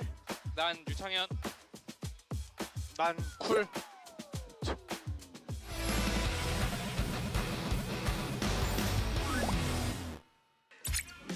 이거 글자부터 들자. 어차피 우리가 재훈이 형 얼굴 한 다음에. 이거 주황이부터. 자, 말할게. 하나, 둘, 셋. 하나, 둘, 셋. 뭐야? 이거 어디 있어? 오른쪽이야, 왼쪽이야? 빨리. 이쪽이야. 왼쪽이야? 여기야? 재훈이 얼굴 나옴? 몰라? 확인 안 했어. 나와. 재훈이 리그 보다가 흠칫. 파이팅. 출발 잘 쏘자. 이런 장면, 그러니까 이런 데서 리드 잡아내면 노트마이트도 괜찮게 가져갈 수 있어요. 뒷구 가도. 직구 안 돼. 먼저 가도 여기. 알았어. 왼쪽. 죽였어. 나이스. 뭐야 나 죽었어. 괜찮아. 이제 완전 아프다. 나 안 아파 근데. 나 2대 붙어. 경기장에서 그런 걸 못 보여줬었거든. 오늘 이 자리에서 보여주면 돼요. 근데 밀면 안 돼. 랑표 안녕. 나 할게. 나도 안 써. 여기만 살아봐. 항상 뒤에 나야. 주변았어. 나이스. 괜찮아. 질건이 형 살기만 해줘. 우리 진짜 백업 돼. 믿어봐.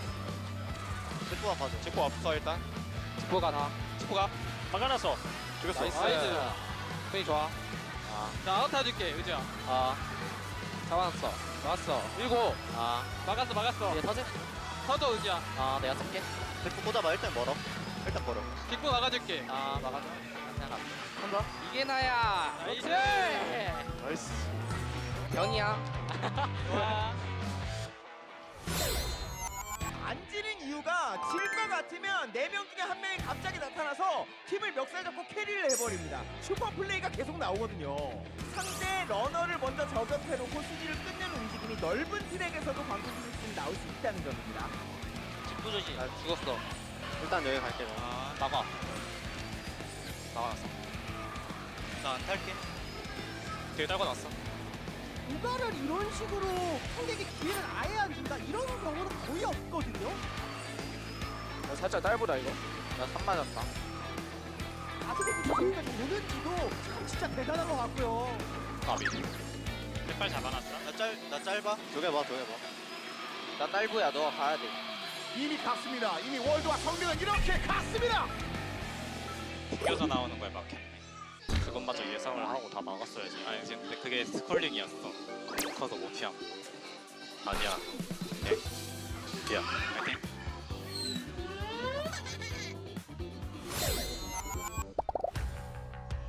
야 근데 어차피 져도 되니까 맘 편하게. 아니야 이겨야 돼. 이게 영훈아 미안한데 너만 순위 좋으면 돼. 나 7등만 할게. 하긴. 형 6등 할게. 앞에 1사 6체. 어허. 난 성빈이만 이길게. 난 유창현. 나 1등만 할게. 난 쿨. 자 놀아봅시다. 호준 히어로가 언제나 상단에 있어주긴 하는데 만약에 거기에 녹이가 지시잖아요. 그러면 오늘 광동 상대로 충분히 승산이 있습니다. 3대2. 앞에 3대3. 2번도 뚫려. 나 2개 먹게. 나왔다 나. 딱 가봐. 한번 막아놨어. 야 뒤에 왔을게. 확인. 3대2 잘렸어. 2번 잡아놨다. 야 뒤에 막는 중이야. 빨았어 쟤 한 번. 앞에 2대1. 스피어가 흔들면서도 부스터 모으면서 속도 유지를 잘했죠. 이거 속도 우리 안 끌리기만 하면 돼. 1등 고정시켜주면 좋아. 형이 가봐. 2번 뚫림. 호준이 합류를 하게 된다면 상위권이 좀 무섭게 쌓이죠. 트랙 특성이 바뀌었다. 나이스 2-3이야 지금. 왜 잠깐만. 이렇게 잡아봐. 이 하나씩 입어볼게. 막아놨어 한 번. 뒷고 냈어. 일단 해볼게. 오케이. 봐봐. 나 현재 5등. 막아놨어. 죽였어. 현재 2-3-4. 나 7 잡았어. 나 안쪽. 3 탈게. 안 돼, 안 돼. 2등 안 돼. 딱 빼놨어. 나이스 봐봐. 나 안 돼, 나 8이야. 나 못해. 1등이야. 어, 됐어. 야, 진짜 잘했다. 1.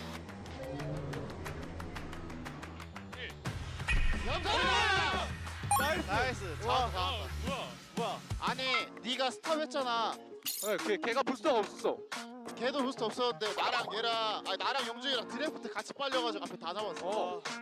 아, 나 1렙 좋았는데. 아, 진짜 형 축하해요, 진짜. 나이스. 노멀 테스트 다시 시작해요. 301121 30. 301121 내가 302. 301121. 오. 하하하. 애결 승부 양 팀에게 사연이요 정말 끝도 없이 많은 팀입니다.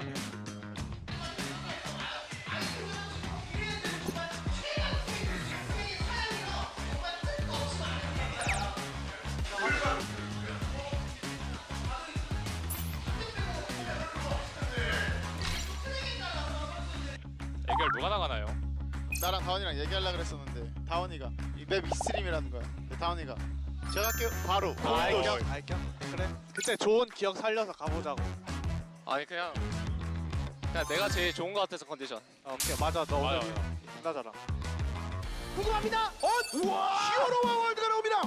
점프대에서의 부스탑을 하지 않을까 그 예상을 약간 꾸면서 했던 건데 월드가 잘 피해냈고요. 하지만 히어로가 한번 더 노리고 있습니다. 월드 잘 버텨내고 있는 1위. 점프대에서 드랩받기 위한 히어로의 야 경기 운영. 여기 돌았을 때 하지만 월드 다시 한번 크로스.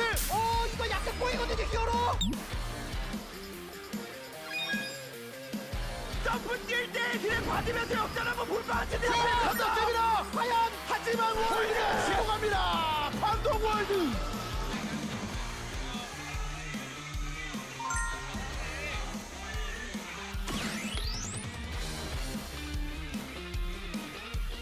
이제 살짝 꼬인 거 아니야? 이걸 월드는요 눈치로 알았던 것 같아요. 그만큼 애결 최강자다운 모습을 보여줍니다.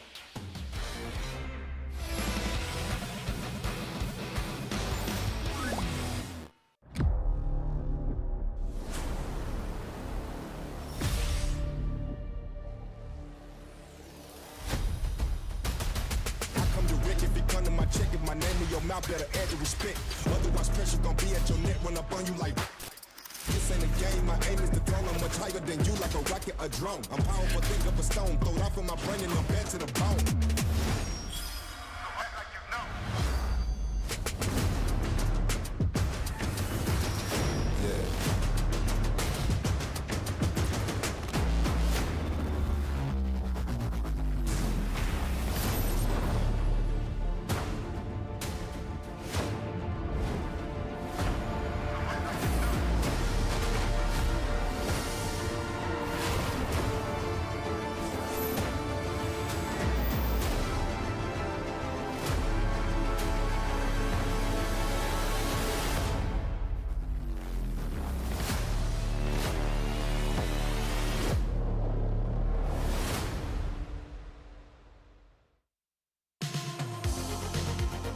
Welcome back, ladies and gentlemen. We are getting ready for match 2 out of 3 for the night, and these are going to be the last 2 team matches of the regular round robin stage.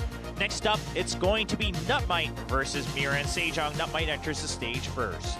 NUTMITE is looking for their first win of the season against a professional team, and MIRAEN Sejong, this is a team that has had a bit of a disappointing season in terms of standings because they lost in matches where the fans didn't expect them to, and now that's cost them to have to play in the wild card match as well. So hopefully MIRAEN Sejong can end on a positive note, whereas NUTMITE, they also want to have that positive note of beating a pro team. Yeah, and this is a team that has a lot of rookies, right, amongst a couple racers who have a little bit of experience, and I think that was the biggest thing, is just the experience, the veterancy coming through. I mean, we just recently saw Will barely regaining his composure in solo matches to try to be able to continue to the round of 16, and so the potential is there, just a matter of how much can you brush it up, and this is going to be, you know, one of those chances they have to get some great training in to grow even further against some truly, truly legendary players here on MIRAEN Sejong.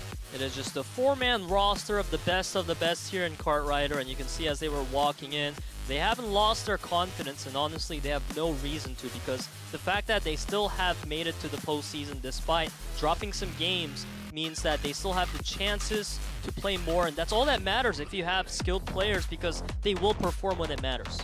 Yeah, I'm curious to see MIRAEN Sejong, you know, what are they prepping for the day and how much will they kind of show us for today, because of course now it is against an amateur team. Obviously, you don't want to shoot your hands too early for the playoffs, but you also have a lot of reputation behind you. Meanwhile, on the other side, NUTMITE, I mean, of course, the NUTMITE score, the 3-2 score line.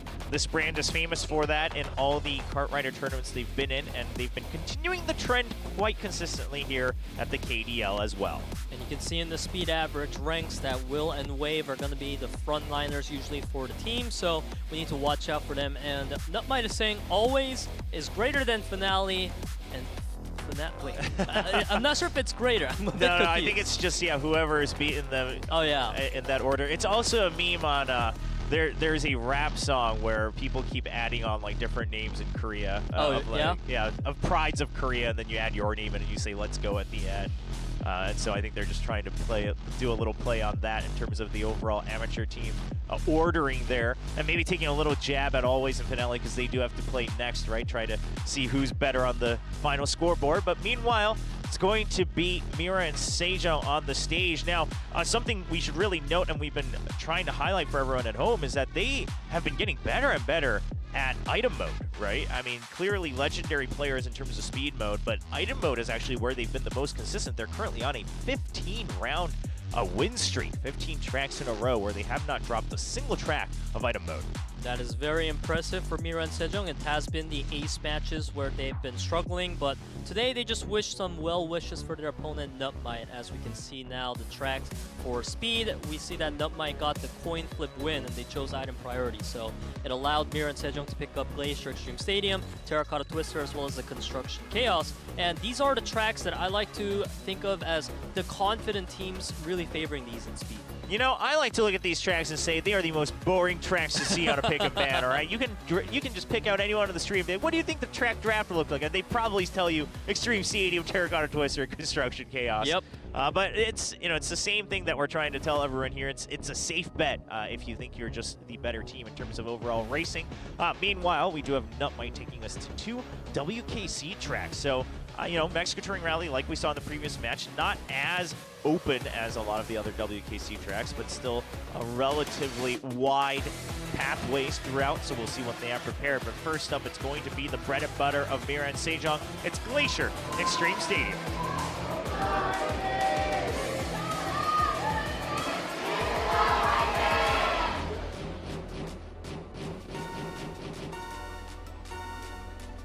And the race begins. MIRAEN and Sejong in blue, NUTMITE in red. Will NUTMITE be yet another amateur team who takes down this legendary squad? We're here to find out. I mean, NUTMITE is having such a great start right now with Scald and Wave, but Hero with the heroic play, right as I say that, with the phenomenal line, as well as the blocking there, and look at him. Hero's pushing Scald into the wall. I mean, Hero's just popping off right now. Ooh, meanwhile, Will, some good combat against Hoju. Not easy to do that against the legendary King himself, and he's been able to push him back for the time being. Of course, I'm not too concerned about Hoju being able to catch up later on. This is a 2-lapper. However, Hero, a pretty hefty lead. Now, you can close the distance a little bit in the hairpins, but you're not going to get a steady draft. And Hero, he has to recover off of that tight line, and he's not able to land safely, so he misses out on a little bit of top speed. But fortunately for Hero, he has Knock there for backup, so NUTMITE, they don't have a easy hold on this 1-2. Knock doing some serious damage there right now. It forces Wave to take a unfortunate collision there as well off of all the pressure that he was targeted with. And Hero winning the line check once again. Yeah, really good play from both Hero and Knock, and you can just see how well experienced they are. Even Knock kind of calculating what the reactions are going to be from his opponents. Meanwhile, Will is trying to do everything he can, as we see in the picture-in-picture, to try to catch up. He's supposed to be one of the speed demons here on NUTMITE, but right now, all that power is being used just to catch up. Meanwhile, the front of the line, it's a 1-2 for MIRAEN and Sejong, and we're going to try to see a straight boost attempt to knock the opponents into the wall, but NUTMITE will not succeed. And I gotta say, Peter, I think this is just going to be the 1-2 locked in for MIRAEN and Sejong. It surely seems like it's Scald and Wave. They're trying to catch up, but Hojin, he's not giving the draft range, and Knock coming out of nowhere from the sky, and MIRAEN and Sejong secure their win with the 1-2. It's hard to race against some veterans who have been racing on this track for who knows how long, and obviously things have been a little different here in Kart Rider Drift. You've had some changes in the game, but they're still just so practiced in all the adaptations, and you can just tell in the way they attack and the way they defend. This track is truly their bread and butter. Yep, Nock was doing some great work there with a lot of the sweeping that he was able to pull off, but Hero especially, I feel like his lines just constantly winning out against the players from NUTMITE had to be the key of that one, because NUTMITE had a phenomenal start. They had such a good grip on the top 3, but Hero started his magic and it was over from there. Yeah, and this is what you start to realize when you watch, professional kart rider drift, is that, oh, it's not just about, going fast and going clean on your own. Sure, you can do that in time trials, but when you're playing against your opponents, you have to start to really do these attacks and defenses when it comes to sweeping. So that's where you'll start to see a bit of a difference. We'll see if NUTMITE can bring that power back to light as they try to compete here on Mexico Touring Rally.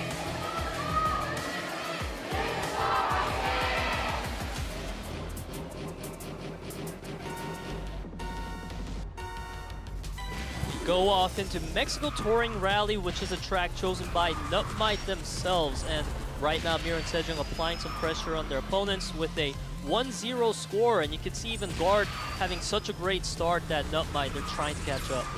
Yeah, I mean, NUTMITE, though, they have a decent grasp here in the midfield, but Scald has to do a little recovery, goes a bit wide on that turn, and we've seen a lot of the scuffles there on that turn. So Will taking a bit of an aggressive chance, and he will be able to regain control of second place for the time being. It gives a bit of an opening. The draft for Vega and Wave, they're trying to use it to catch up, but Hero with some great blocks just right across the wall, not allowing a single window for his opponents to try to overtake him. Yeah, Hero's taking a completely different approach to the race this time around, and he's doing a great job with the sweeping. He's trying to keep Vega in check as well, and you can see the space Hojin and Nock has right now. Wave needs to catch up, but it's going to be really difficult. Yeah, I mean, Vega did everything he could to set up Wave and Will, so it's up to this duo now. I mean, they're meant to be the ones who try to finish in first and second place for NUTMITE to try to get those 1-2 finishes. Will currently set up in second, but he has to recover a bit of speed, and now he's up against 1v3 racers on MIRAEN Sejong.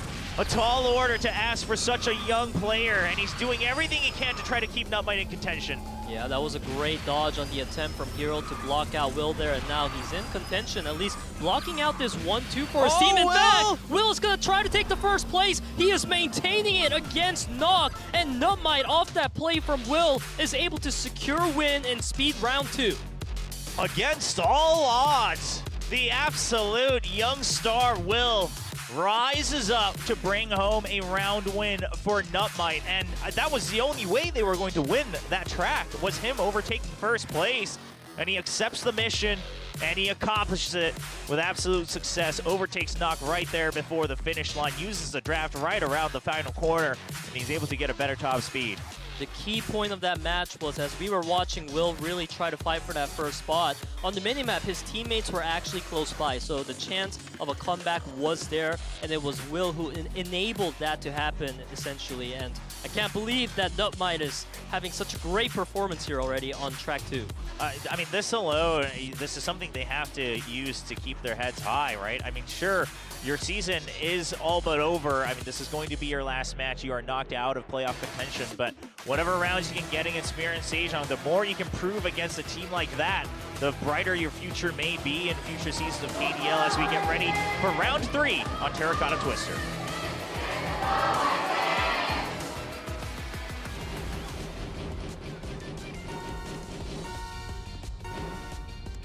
Now tied 1-1 between NUTMITE and MIRAEN Sejong. Will just getting a bit of a lead and allows him to have a bit of margin to go for those wide cuts, keep up that boost gauge.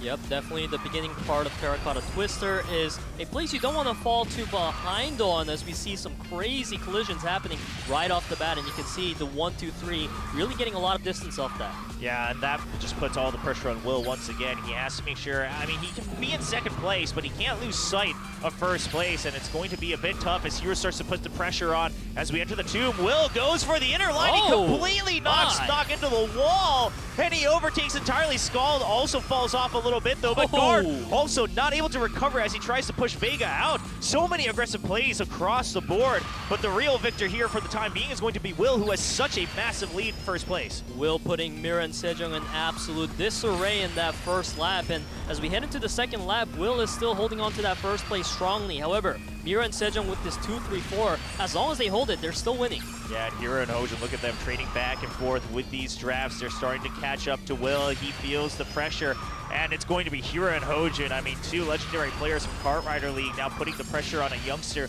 who wants to repeat the same thing they did in the past. Hero all caught up to Will. Will's starting to go for these blocks. He knows he needs to create an opening for his teammate, but he's going to lose sight of first place. Yeah, Hero with the heroic play once again. He's able to shut down Will from that. And now Will, he's going to take a big bounce from the track there, and that means Hojin's going to be able to catch up now. And 1-2 is being attempted by MIRAEN Sejong. Yeah, Will, he's trying to block out Hojin, but Hojin does not bite the bait. He just goes wide on that jump and allows him to keep his top speed. That's going to be a clean 1-2, and even afterwards, NUTMITE not having the placements right behind this round will go to MIRAEN Sejong. You know, we saw in the smaller camera view that guard was so far behind on the side of MIRAEN Sejong, but it really didn't mean anything because the three players from MIRAEN Sejong, they were able to keep up with Will despite Will having such a great performance, and it just felt like NUTMITE as a team failed to really keep up here. Yeah, I mean, Will did everything he could, right? I don't think we can fault him for that. And quite frankly, some of the other racers as well in the middle. But, you know, one of the moments that really didn't pay off for NUTMITE was while Will succeeded in his attack in the first lap in the tomb section, of course, we did see Scald falling off. And I think that put them back into recovery mode, not able to bring the entire team up to par. Yeah, Scald, he had an unfortunate fall out there in the tomb section like you mentioned. And that was an unfortunate one for NUTMITE. Now MIRAEN Sejong leading 2-1 here in speed. Let's see if they can close it out on round 4 in Shanghai Circuit.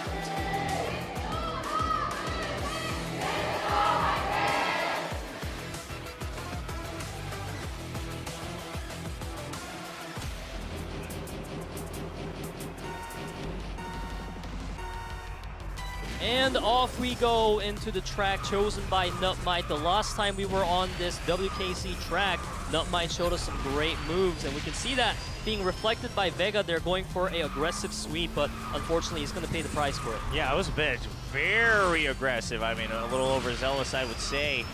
But his teammates, Will and Wave, that does put them in a position where they feel safest, right? I mean, these are two youngsters who, when they're racing on their own, their builds are good, their control is good. It really comes down when the pressure is put on them by their opponents, when the sweeping starts to come into play, the recovery perhaps not as clean as some of the veterans, but put them in 1 and 2, and NUTMITE, they've got a good shot. Oh my goodness, you can see Vega, he's so far behind that, you know, you said NUTMITE has a great shot, and indeed they do in the front, but the back is looking disastrous. Yeah, I mean, this has to be a 1-2 if they want to feel safe, and Hero understands the mission. He just has to disrupt it.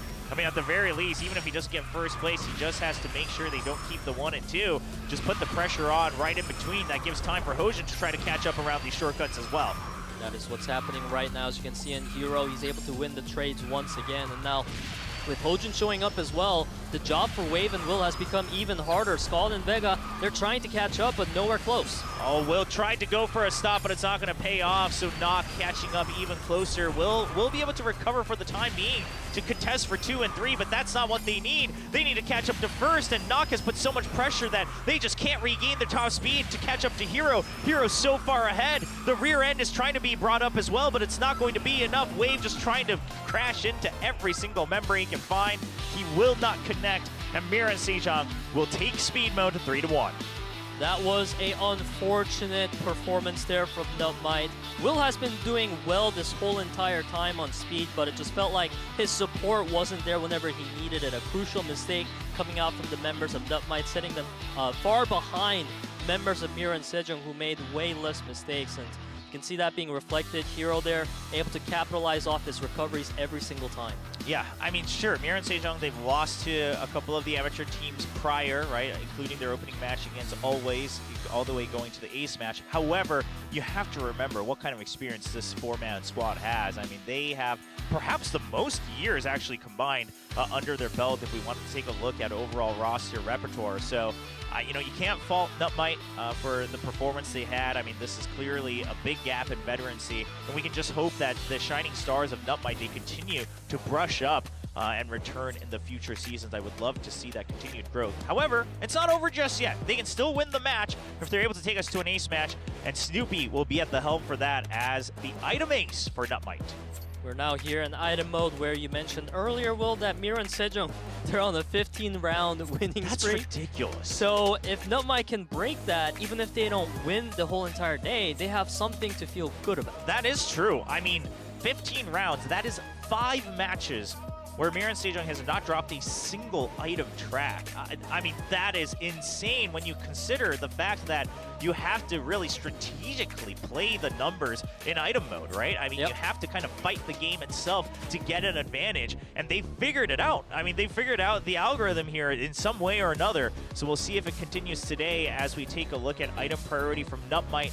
They're going to take us to Cogwheel Crush first. And then followed by London Knight as well as the Seaplane Base. So it's an interesting mix of tracks. We're not seeing a one-dimensional strategy there, whereas for MIRAEN Sejong, taking Mushroom Caves and the Cemetery Circuit, that's about as pacing as the tracks can go. So we're seeing a bit of a disparity in the playstyles. Yeah, I mean, MIRAEN Sejong, they've been playing very calculated item mode, and you can tell in the way they go about it as well. I mean, it's not just about constantly throwing out all attacks. It's not just about constantly holding all defenses. However, they've been one of those teams that has been very good about getting into first place, holding onto those double shields, and providing support from behind. We'll see how that comes into play against a team like NUTMITE. And also curious, I mean, NUTMITE, what else have they cooked up? I mean, this is do or die time, right? The very last match for them to show us anything for the year of 2023 before we await future seasons of the KDL. Curious to find out as we get ready for the first round of item mode on Factory Cogwheel Crush.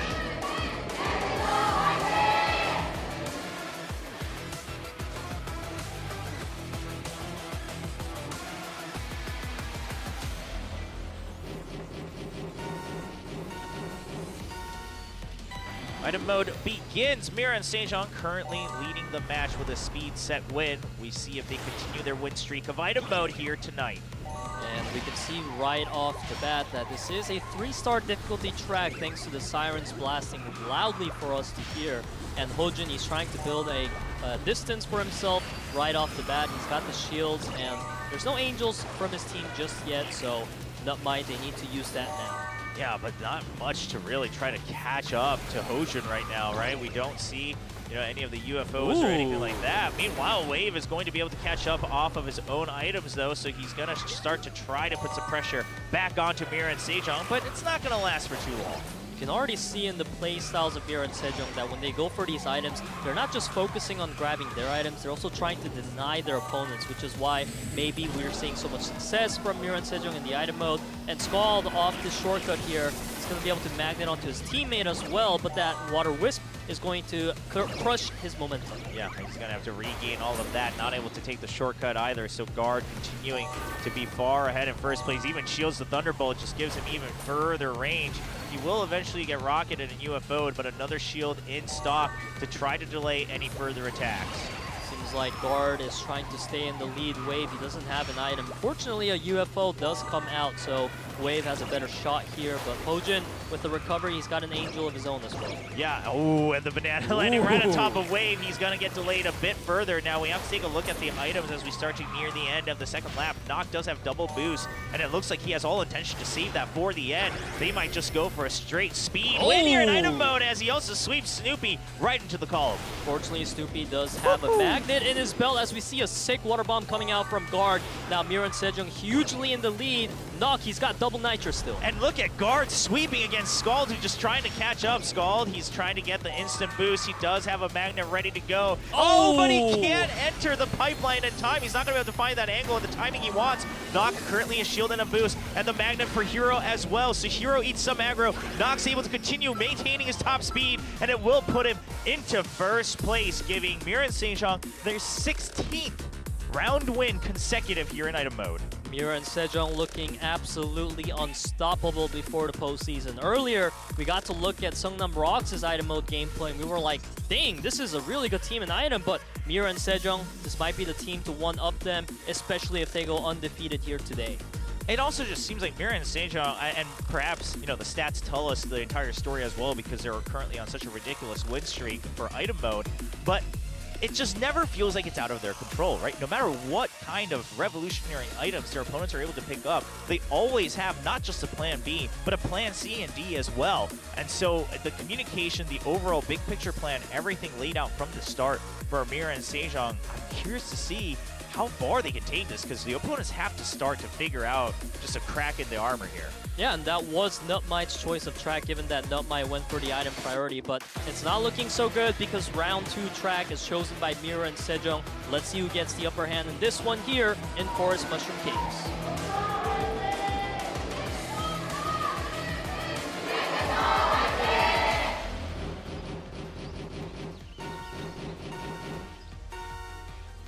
MIRAEN Sejong brings us to a 2-star difficulty track for our round 2.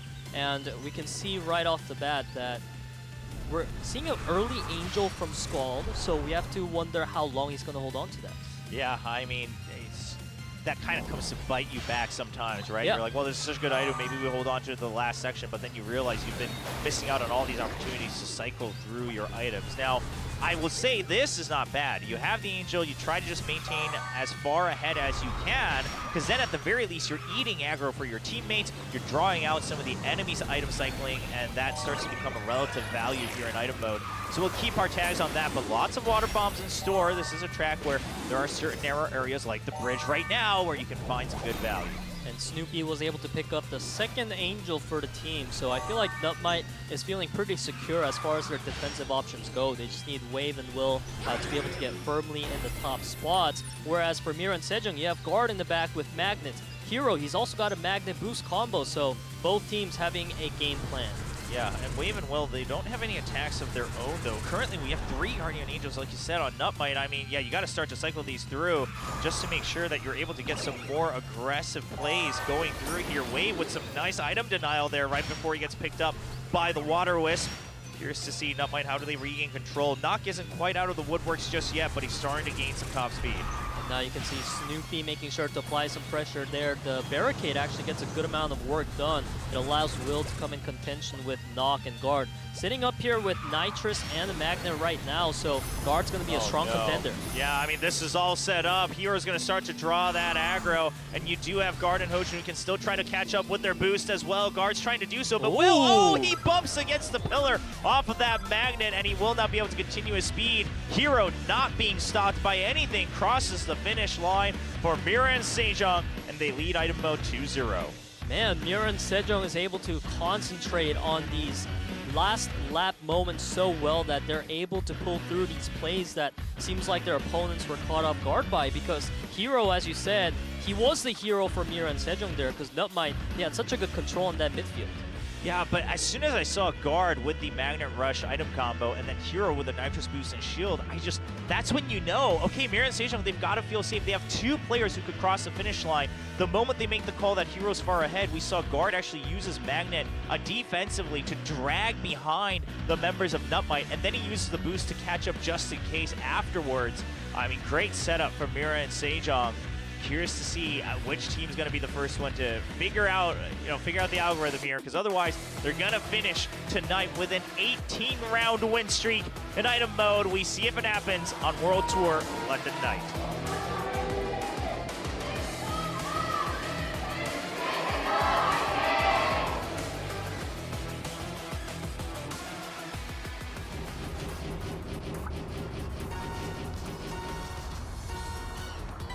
One last chance for NUTMITE to extend their time on stage for the very first season of the KDL. They are now facing match point against MIRAEN Sejong. The only hope is to win the rest of the item mode tracks and bring us to an ace match. That's a tall task to be asked to do against a team like MIRAEN Sejong, but NUTMITE, they're on their own track of choice. London Night is a track where we have to pay a lot of attention to the items. In the previous track, I feel like NUTMITE got a little bit punished for holding on to the Angels too long, but this time around, if you get the Angels, you do have to hold on to them. Yeah, I mean, this is a track where you have plenty of time to catch back up with just regular racing, right? Just cycle through one item each time. The timing attacks are going to be very important. Snoopy with some good sweeping just to slow down Guard. Now, that will mean both of them not able to cycle through their weapons just for the time being, but Snoopy does have an okay combo in the Water Bomb, and the Nitrous cycles through that, picks up a Wisp as a little bit of an upgrade. And you can see 2 Magnets on the side for MIRAEN Sejong. They're one going to get popped for tempo, and there's no Magnet on the side of NUTMITE, which is going to be a point of concern. Yeah, I mean, at the very least, you want to be able to pick up some EMPs and try to save them as we get ready for the 3rd lap. We'll see what they pick up near the end here. So we are going to see Will with a bit of an EMP actually gets used immediately, just trying to cycle through further and make sure that they keep up the tempo. But it's not like Scald is that far ahead. I mean, he's got 3 members right behind him, and they're going to start to lose control. MIRAEN Sejong, they look like they're all set up already for the finish line. And you can see Hero there, he was really timing his Magnets right. He was trying to get the angle, and he did get that. Now Guard firmly in the lead here with the Angel, and there's 2 Magnets on the side of MIRAEN Sejong right now. Yeah, the lightning bolt is just going to be traded for that angel for the time being. And what is the answer here from NUTMITE? Because Hero, it's okay for MIRAEN Sejong though. They're just trying to draw the aggro. Another lightning bolt comes out in time. Hero actually not able to keep up his magnet. The boost not going to happen. And he gets dragged behind by another magnet as well. NUTMITE, they had it in the plans all along. Somehow they're able to cycle another Thunderbolt, and it will bring them victory here in the third track as they try to bring things back in item mode. Well, that is the win streak now over for MIRAEN Sejong, but there's no sad face up in the air because MIRAEN Sejong, they are showing us a pretty strong form here in item. NUTMITE, they're able to find a response here on track 3. And as you said, Will, those lightnings came out just in time and they were really well timed there. Yeah, absolutely. I love the fact that they used the first one right away. It draws out one of the Guardian Angels, and then you say, okay, now whatever. In some ways, that allows you to say, now whatever attacks we get in the next set of items, you just throw them all anyway, right? Whether if they have shields, too bad, but at the very least, the Guardian Angel is out, so some of them will connect. And then they had magnets used defensively. Once again, we're starting to see that a lot to disrupt the line, right, and the racing and the control of your opponents up ahead. NUTMITE, they have a chance now. Try to bring things back for an ace match. Currently behind 1-2 in item mode. We get ready for round 4. MIRAEN Sejong's pick of Graveyard and Cemetery Circuit.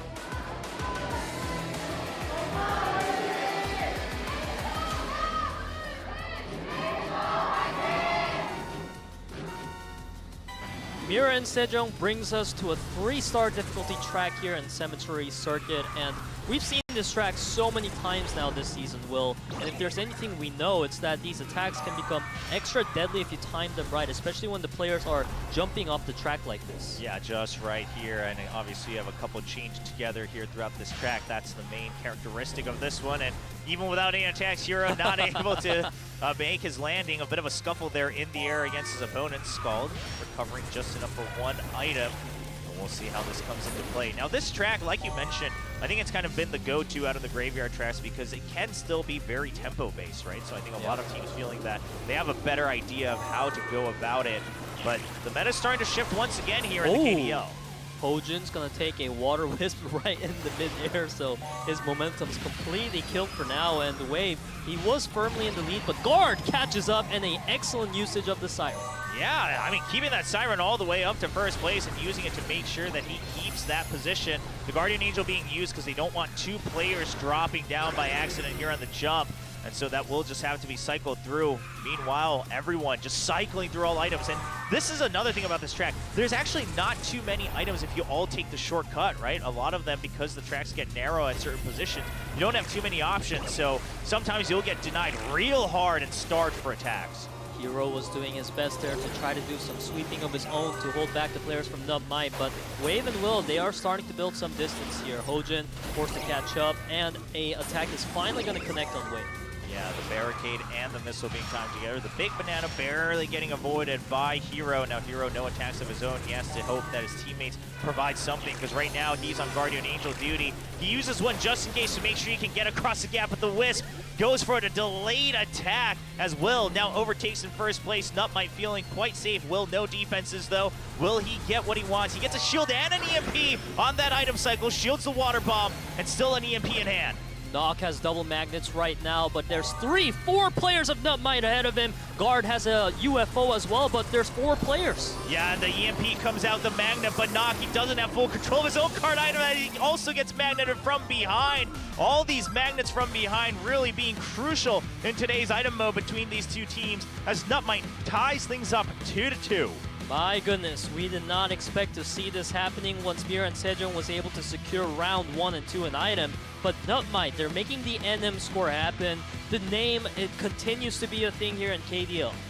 Yeah, the NUTMITE score, will follow along wherever you go. And here we are facing a 5th round in one of these sets. Snoopy this time bringing home victory for NUTMITE. Now, of course, for anyone who might be new to the KDL and Cartwright Rift overall, for item mode, it's whoever crosses the finish line first. And that's where some of the strategy comes into play. NUTMITE bringing out their playbooks to take us to the very 5th track. It was their choice. See Plain Base currently being prepared.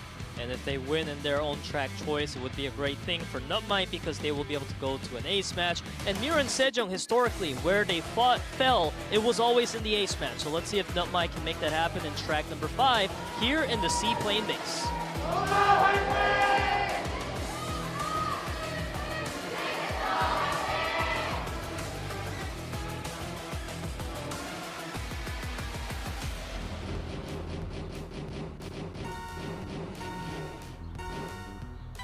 And they're off in round 5. This is one of the longer, if not the longest item track we have, as we see the early sirens. Always good for a good early attack and tempo control. Now, being a long track, obviously, to some extent, if you get a really heavy lead, yes, the tempo can favor you, but at the same time, it just means there's so many other opportunities for your opponents to catch up. Yeah, exactly as you said, Will. So the sirens early being picked up by Will, they don't have as much impact as you might see in some of the other tracks, but as we're talking about that, Snoopy was having a bit of a lead, so MIRAEN Sejong are going to make sure to keep Snoopy in check. Yeah, Snoopy currently holding on to a scanner. No reason to use it just yet. He will cycle that out as they go through the next set of items.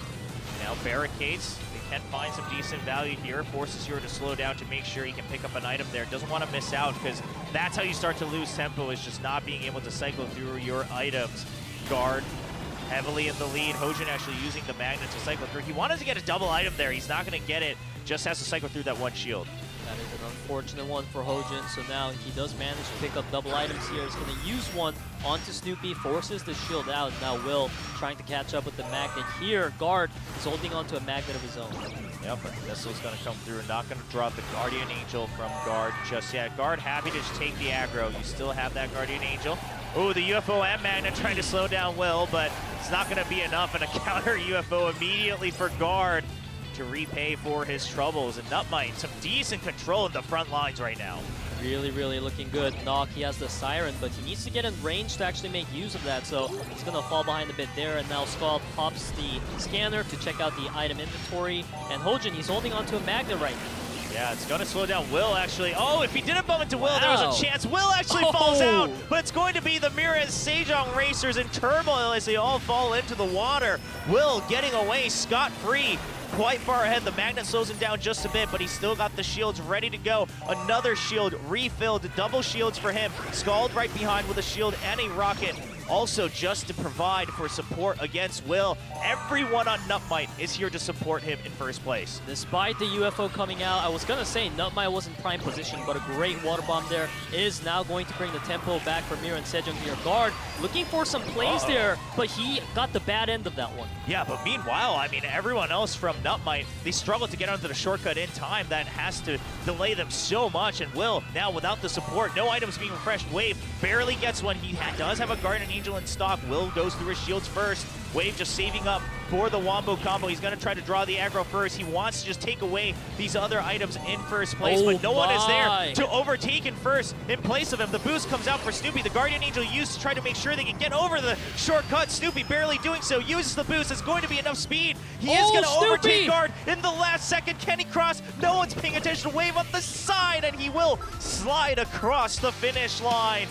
Look at the joy. Look at the absolute exhilaration as NUTMITE creates the upset to take us to an ace match against MIRAEN Sejong. Man, NUTMITE coming back here all the way, bringing us to that round 5 and then able to win it as well means they have the item set victory. So we are going to have the ace match between MIRAEN Sejong and NUTMITE. And you really got to give props to this team. We didn't know too much about NUTMITE before the season besides the NM score, but now they've really engraved that name here. Absolutely. What a showing. Great comeback reverse sweep in item mode.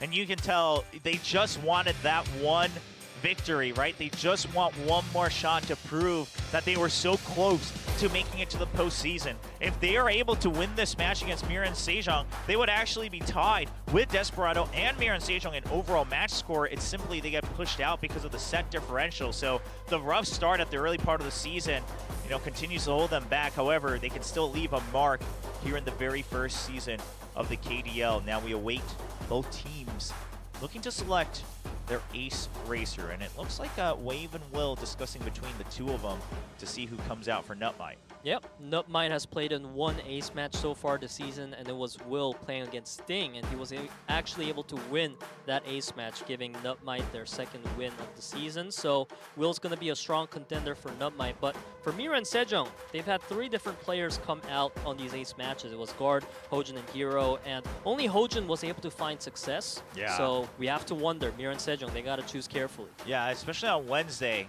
we had Hero come out. It was actually on Extreme Stadium. It was against Ding himself, actually, on Finale Esports. And while Hero had a good first lap, Ding able to overtake him in lap 2 and then plays great defense. Hero wasn't able to find a good opening to recover.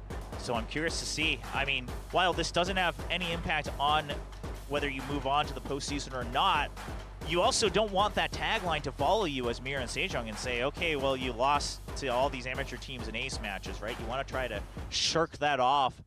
And who better to do that than Hojin, in my opinion? Hojin definitely looking like a strong contender here for MIRAEN Sejong. Hero's form was actually great today, but despite that, it's not like Hojin's form was bad, and Hojin's been historically a great player in Kart Rider, especially for these ace matches as well, so it would be exciting to see Hojin come out maybe. Yeah, I mean, there's a couple options here. Obviously, Hojin, maybe you just say, okay, we don't want to pressure him, you know, when it's not needed. You know, we pull him out when we need him most as that secret weapon of MIRAEN Sejong. But first, let's take a look at the track, and it will, in fact, be Glacier Extreme Stadium once again for MIRAEN Sejong. All 4 players very, very experienced on this track, so would not be surprising whoever enters. Yep. Waiting to see. It does appear that, you know, NUTMITE, we didn't quite have an inkling on. MIRAEN Sejong, we had a couple players starting to get ready, Oh but my! it's going to be Knock, giving him a chance in the spotlight. Hasn't played in one of the ace matches yet. So now MIRAEN Sejong making sure everyone gets that experience before the postseason here at the KDL. Meanwhile, Will, he's been this rising youngster, won one of the ace matches before for his team. Most recently, you know, eked in to the round of 16 in the redemption match, actually recovering with a couple first place finishes in the tracks, able to prove that he is a excellent racer when left to his own devices. And what a better way to, no better way to prove it than against a veteran like Knock. Will has certainly been having a great season. Let's see if he can pull that off against the veteran in Knock as we enter our ace match of the day in Glacier Extreme Stadium.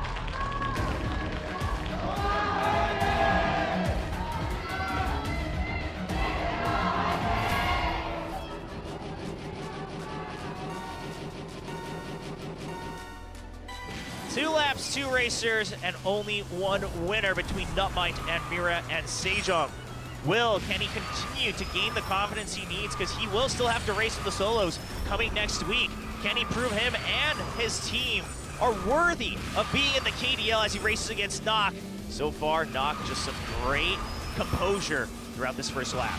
Knock has had a great recovery there, but so has Will. These players are trading back and forth right now in such a beautiful way to watch. And if you take a look at the nitrous gauge, it is pretty closely matched as well. Yeah, I do want to point out Will. I mean, there was a moment right there where he could have lost control. We've seen a lot of the, you know, less experienced players struggle when they don't find the opening they wanted, but he had some good recovery, finds a better opening with the draft, and now he's able to find an even better, closer, sharper line around that last hairpin to maintain first place. Now the draft coming in for Knock, it will give him an opening. Will not able to recover in time to block it.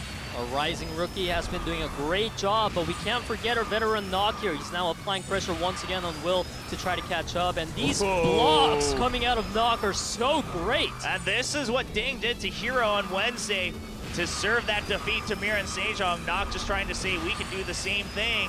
And Will says not this time. He's trying to find the inner line. He's pressuring Knock against the wall. Will has to recover himself though. Not quite out of the woodworks just yet.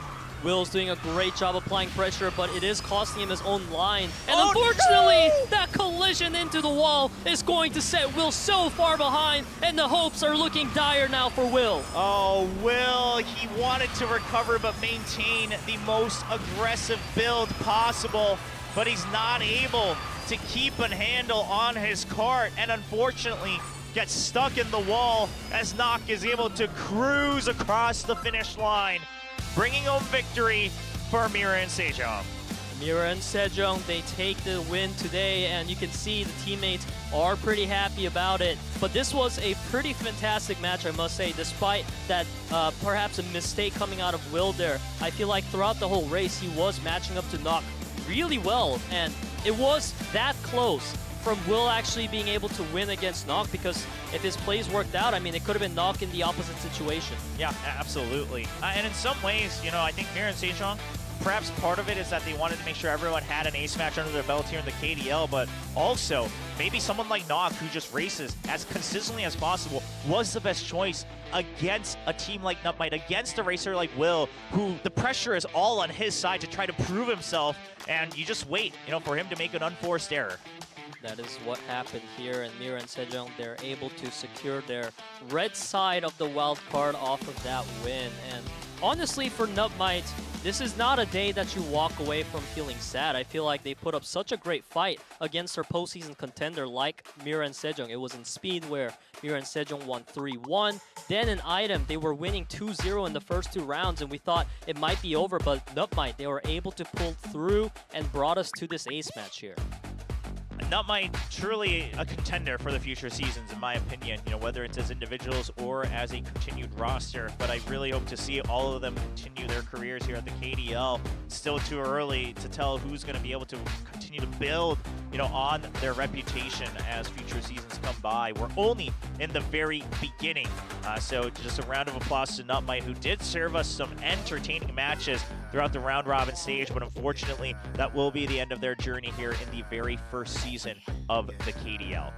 Today's been a great day so far, Will. We got to see Seongnam ROX playing against Desperado earlier to fight for their standings, and now this time around, it was NUTMITE and MIRAEN Sejong. MSJ, they didn't get their chance this time to fight for their own standings to get into 3rd place, but I mean, they still are having a happy day, I would say, by the end of it. Yeah, and quite frankly, I mean, MIRAEN Sejong, they have so many fans, so while the fans would love to see them in a higher placement, this also means there's potentially more matches to watch of MIRAEN Sejong, so, you know, there's a silver lining here somewhere, but we aren't done just yet. Ladies and gentlemen, in some ways, this may be the most meaningful match for some of the racers tonight, as we have always going up against Finale Esports to see who will escape that last place on the leaderboard. That's going to be the 3rd match right after this break.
gotta cool down, cool down, cool down, cool down, cool down, cool down, cool down, cool down. I gotta cool down, cool down, cool down, cool down, cool down, cool down, cool down, cool down.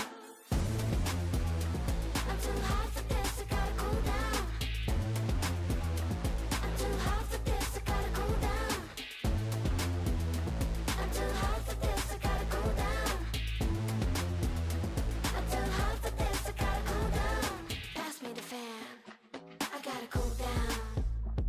Hold on a minute, let me fix my crown. We the best here, yeah, there's no doubt. Wanna know how I do it? Let me break it down. Keep it moving to the top. Push it, never stop. Make it fun, make it pop. Hustle till you drop. Keep it moving to the top. Push it, never stop. Make it fun, make it pop. Hustle till you drop. I gotta cool down, cool down, cool down, cool down, cool down, cool down. I gotta cool down, cool down, cool down, cool down, cool down, cool down, cool down, cool down. I'm too hot for this, I gotta cool down. I'm too hot for this, I gotta cool down. I'm too hot for this, I gotta cool down. I'm too hot for this, I gotta cool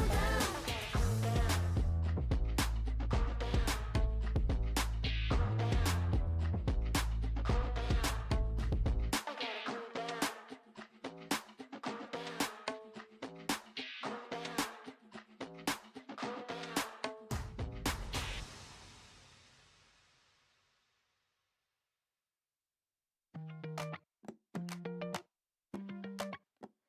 We gon' dance all day, we gon' dance all night. Let your body go, move it side to side.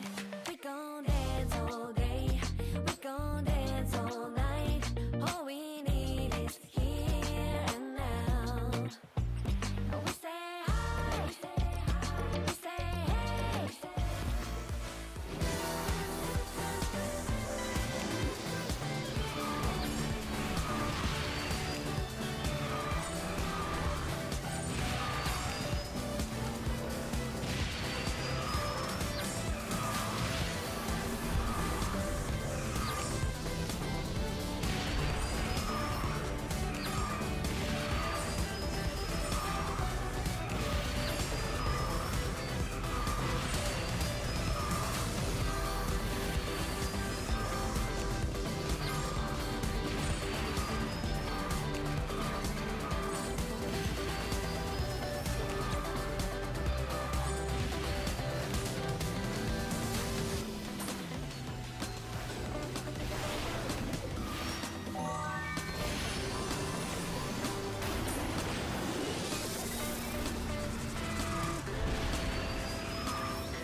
Playing a little bit of a 1v7 game here, but Free Sky back there in 6th place, continuing to try to sweep out Ming, and Sky is sweeping, and Diamond once again just outnumbered here at the front, and Ghost could just sacrifice himself. Just Been doing a great job knowing he just needs to keep Diamond locked. Diamond, all he has to do is pass Striker. If they can maintain their current positions, maybe always could put one on the board. And you can see Ghost really trying to catch up. Now Ming, he's gonna fall completely out of his line. They've got to pass Free Sky, and they are not going to do it. 1-2.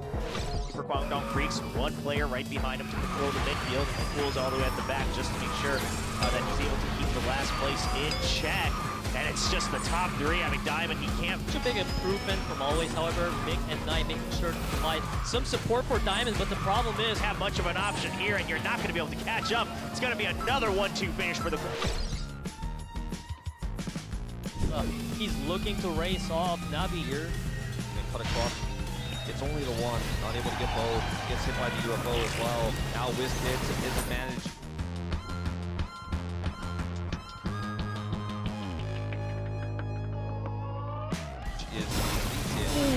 That barricade did a number on Seongnam ROX. That is not what you want to see. He's gonna place a sneaky banana there, and he gets Looney. Sometimes blocks that, picks up an EMP. Can they hit him with the Wiz? He's got an Angel. He spins out, but Jimin's got his back. And Liv Sandbox will close out the series. No ace match tonight.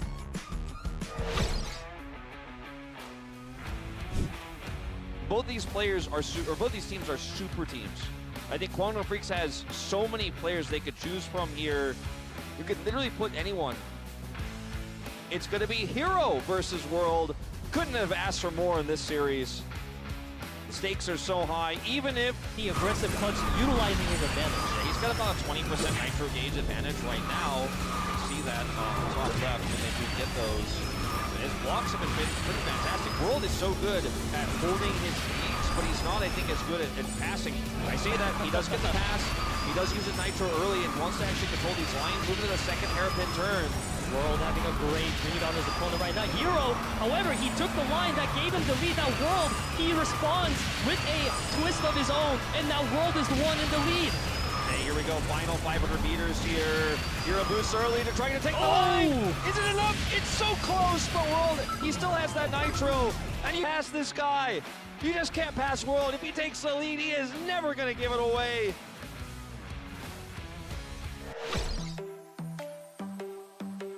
For NUTMITE, what is the reason they chose it? Seems like Vega is feeling pretty confident in himself right now, leading the pack, and Scald is coming up for the backup. Yep. All right, we've kept an eye on. They don't even have to worry about Byungsu right now. They just have to focus on breaking up the 3 and 4, and Vega, it's up to him to make sure Byungsu doesn't get first place. Oh, and as I say that, Byungsu able to just go right under Vega. Oh, a massive collision though, and now it's anybody's game once again. A 20-19 point score. Oh no, Wave completely lose control off of that jump. Oh, Neil with the fantastic. Completely lose control off of that jump. Oh, Neil with the fantastic play there. It's going to allow Liv Sandbox to get a clear 1-2 victory. Hyunsu and Jimin seals the deal. Keep running away for the entire race. Nice dodge from Snoopy there. He's gonna stick around in the middle, but that's actually gonna set him back a bit as Sirens get some great shortcut towards the end on the top side. Dalda could very easily magnet up, and he does eat that water wisp as a result. Oh, and he's able to just dash right by the water bomb before it hits, and he's trying to keep the lead. UFO being eaten by Scald, the Wave. He's able to try to run away from the magnet, but Byungsu is able to use Byungsu. Oh, it's just going to be his boost on his own.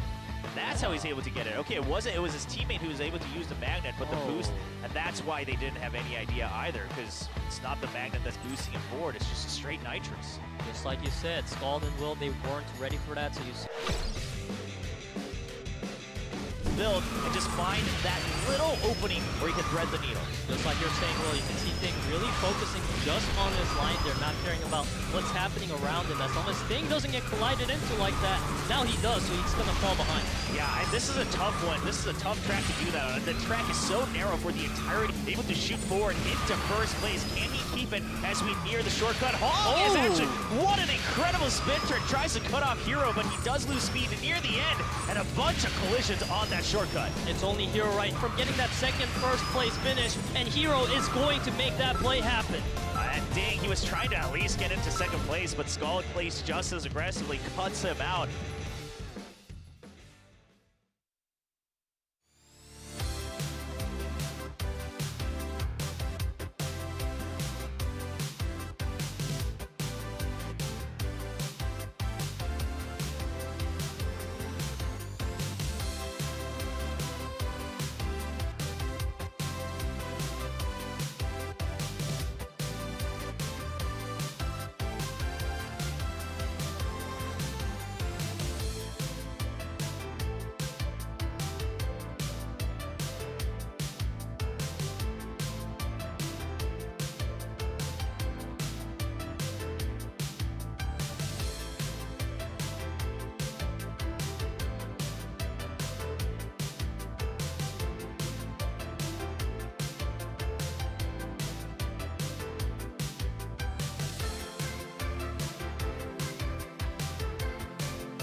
check. If my name in your mouth, better add the respect. Otherwise, pressure gon' be at your neck when I burn you like. This ain't a game, my aim is the throne. I'm much higher than you, like a rocket, a drone. I'm powerful, think of a stone. Throw it off in my brain and I'm bad to the bone.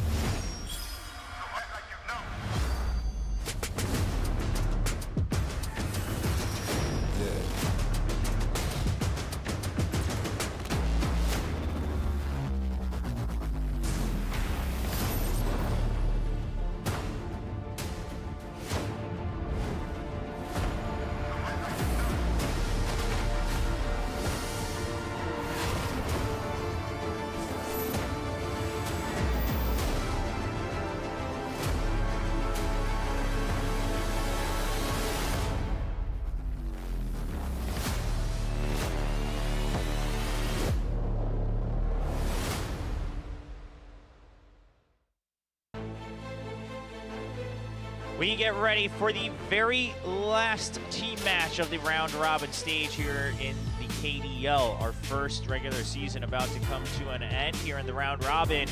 And it's going to be a battle for redemption between two amateur teams who did not have the chances they wanted to prove themselves all the way upwards, but they have one last chance to escape the very bottom of the leaderboard. Just as you said, Will, today's the day to show everyone that we are not the bottom team of the KDL regular season. You can see Team Always walking in, and I must say, they haven't had the best season overall, but Diamond, he has been the key player of this team, keeping everything going. And if Diamond can perform today with some help from his teammates, I believe in them. Yeah, Diamond's a player that even some of the best pro players on the pro teams mentioned before the start of the season on, okay, that's a rookie that we kind of want to pay attention to. But unfortunately, it is a team game. You do need to get points all together on the standings to be able to bring home victory. And while Always did get their first victory earlier because they won in their very opening match against MIRAEN Sejong, I think most would agree that Finale has shown more consistency throughout the season. And the players from Finale coming out onto the stage right now, they have all the smiles on their faces, looking super confident. I mean, they have to be, because Always is a team that they must beat, because on paper, the roster of Finale Esports, this is the old ROX from preseason 2, and they've had so much success back then, so it's time to end things on a high note. Yeah, these two teams, they did meet in the preliminaries earlier on, and at that point, actually, it was Always who took home the victory here against Finale Esports. So we'll see if they're able to repeat that. Obviously, much time has passed since then, and both teams have grown each in their own styles. But first, taking a look at Always. Yep, there they are talking about the prelims. We want to repeat it. Last chance to escape 8th place, and that's what's on the line. And you can see in the speed average ranks that besides Diamond, the team overall has been really struggling in speed. Always, they only made it to one ace match of the season because most of their speed matches have been a dominating 0-3. Yeah, I mean, it's been rough, and I mean, that's all you can hope for. Not finishing last here is going to be the biggest victory either team can take home. And you mentioned it, I mean, they've only ever won one single round of speed mode here in the round robin stage. Otherwise, it has been all losses. Curious to see if they can redeem that part, regardless of the actual match result. Speed mode alone would be a huge victory and improvement for Team Always, but it's going to be tough against their opponents, Finale Esports. Finale, they're able to end their loss streak. It's been a tough season for Finale. We expected great success from this roster. However, they've been losing back and forth. The ace matches has been the Achilles heel for them, and now they want to end things high, and they're thanking the fans for all the support this season. Yeah, I mean, so challenging for a 9-win, 0-loss record against amateur teams in speed. I mean, hey, you got to take whatever records you can get, right? I mean, some of the amateur teams, including Finale Esports, they've taken down some pro teams like MIRAEN Sejong. So, whatever you can add to your own reputation, I like it. I like the attitude from Finale Esports. Let's take a look at the track picks and bans. Sorry, that's going to be the previous one. Finale Esports actually took the coin flip win, so they take speed priority, just trying to play to their strengths here. I'm really surprised by this choice from Finale because I feel like speed is one that Finale should feel really comfortable in going up against Always. So I feel like if they took item priority, that might have been safer, but we'll see what happens. Yeah, I mean, perhaps just making sure they don't, get caught off guard by some of the tracks that they don't really enjoy racing on. We'll have to wait and see. But everything seems quite standard here for the very first season of the KDL. You know, we have a couple of the favorite WKC tracks continuing. And then, of course, we have some very, very old-time favorites like Glacier Extreme Stadium returning once again. And that is going to be our very first round between these two teams, always, and finale. It kicks off on Extreme Stadium.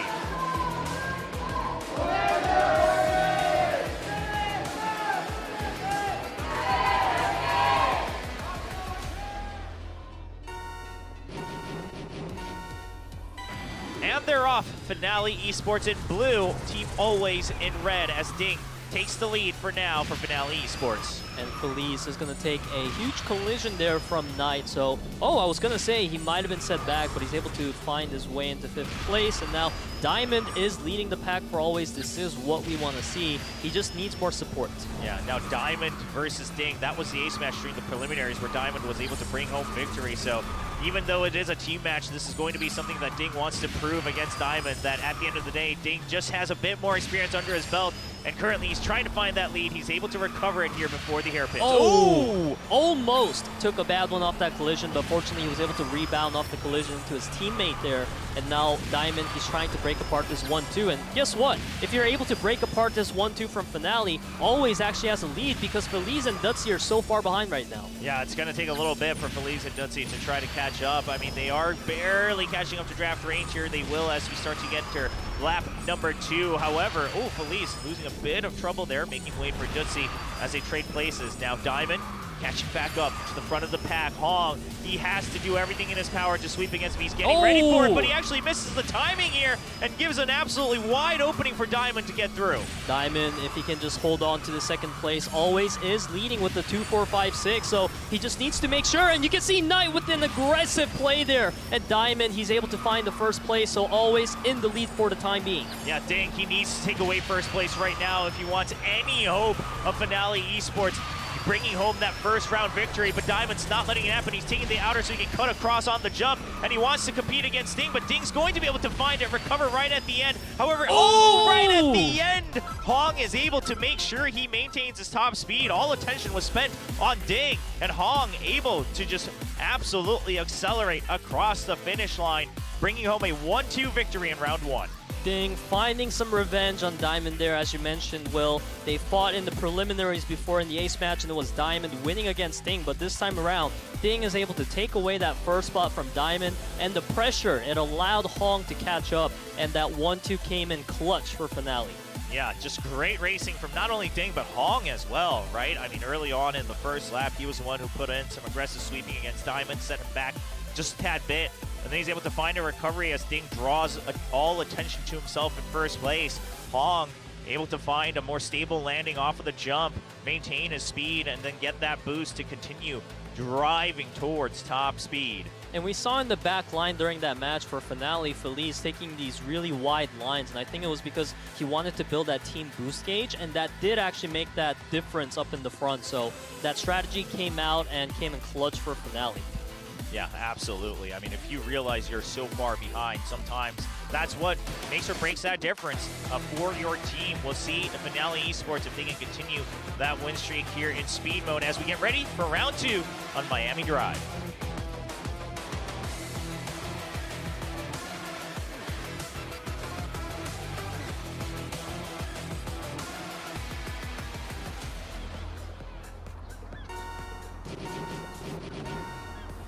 Always bringing us to Moral Tour Miami Drive for our round 2 of speed. And I feel like the beginning portion of Miami Drive is super important because I feel like it's really hard to catch up once you're behind. Yeah, and so far, it's all a Finale up in the front. I mean, Team Always, they're going to have to do the difficult... Oh my goodness, Felice just crashes straight into the palm tree. Yeah, that's going to be a tough one to recover from, but fortunately for Felice, 3 teammates firmly in the lead. Dutzy putting in some sweeping of his own, and Ding and Hong, they just have such an advantage right now. I mean, during that crash, I was so focused on Felice, I have no idea how Diamond and Knight fell even further behind, but Felice has recovered just a bit. And if he's able to at least contend for 7th place, you know, there's a couple more options here for Finale. That takes off the pressure for Ding and Hong, who once again are leading the pack in that 1-2 position as they did on Extreme Stadium.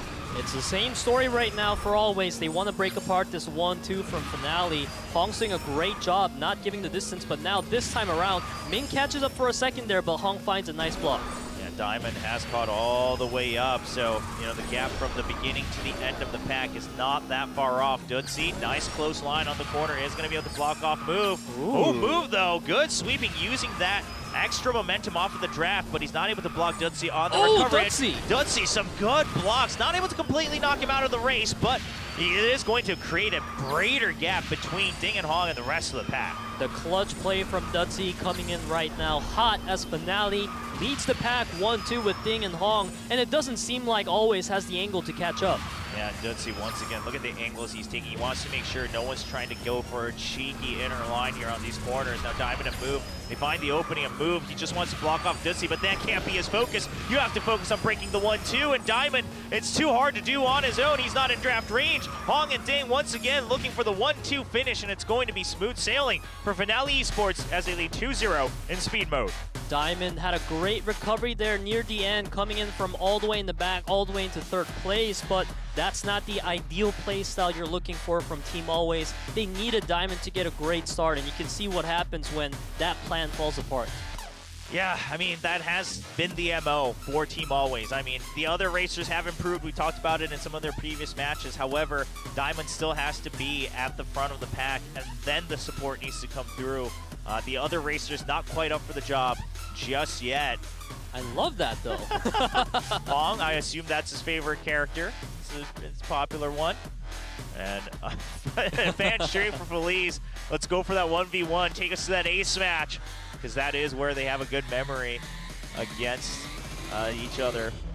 That almost looked like the previous player from ROX there, coming to cheer on his ex-teammates, but I'm not sure. The silhouette was really close. Yeah, I think so. I think that's why they were covering their face as well. Earlier we saw World from the Guangdong Freaks out in the crowd as well, just here to watch some of his colleagues. We'll see who's able to take victory here in round 3 as we get ready for Terracotta Twister.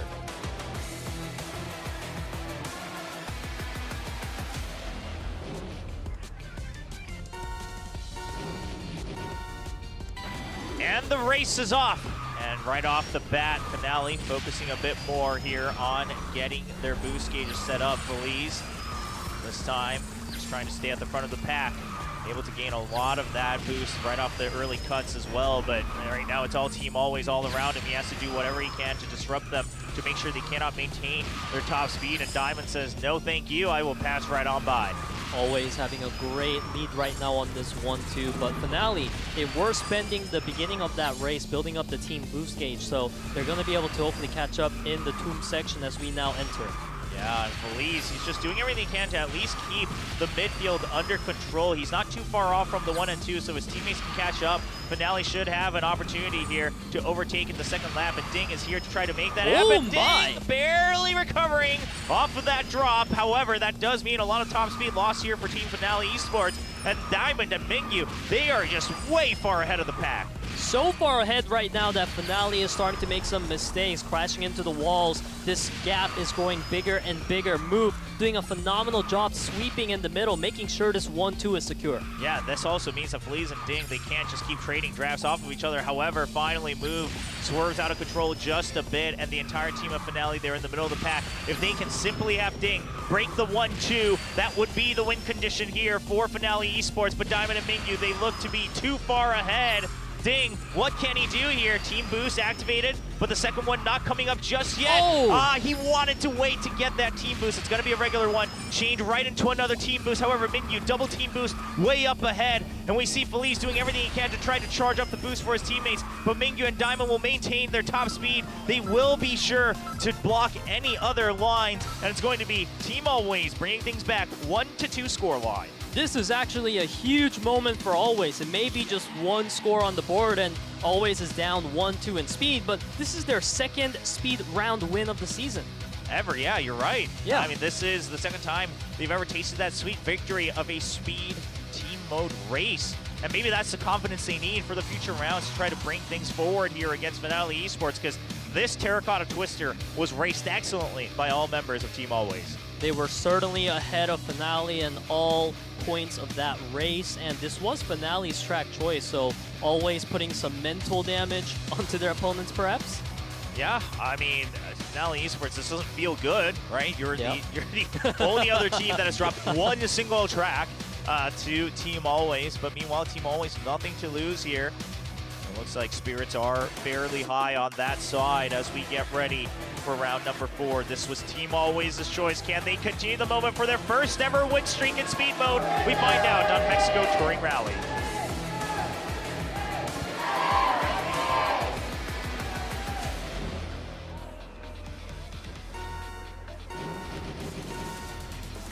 We're here in round 4 of Speed. This is Finale's match point, but always they're looking to bring another score on the board with a track of their own, as we see Dutzy getting a pretty phenomenal start this time around. This top 4 is tightly contested. Yeah, I think Dutzy understood that they don't want Diamond to get away for free, and Ding. So far earlier today, we've seen so many racers take a bit too much of a risk on that turn there, but Ding is going to recover excellently, in fact, getting so far ahead, and then continuing the most ideal jumps as well. But Diamond says he's not giving up just yet. It's not clear who's going to be able to cross the finish line first just yet here in the first half of the lap. You can see in the minimap right now, Felice alone is doing such a great job holding 2 members of Always behind. So Finale, they have a better support in the midfield right now. You can see in Hong, he's holding on to that 4th place, so Diamond has so much work cut out for him.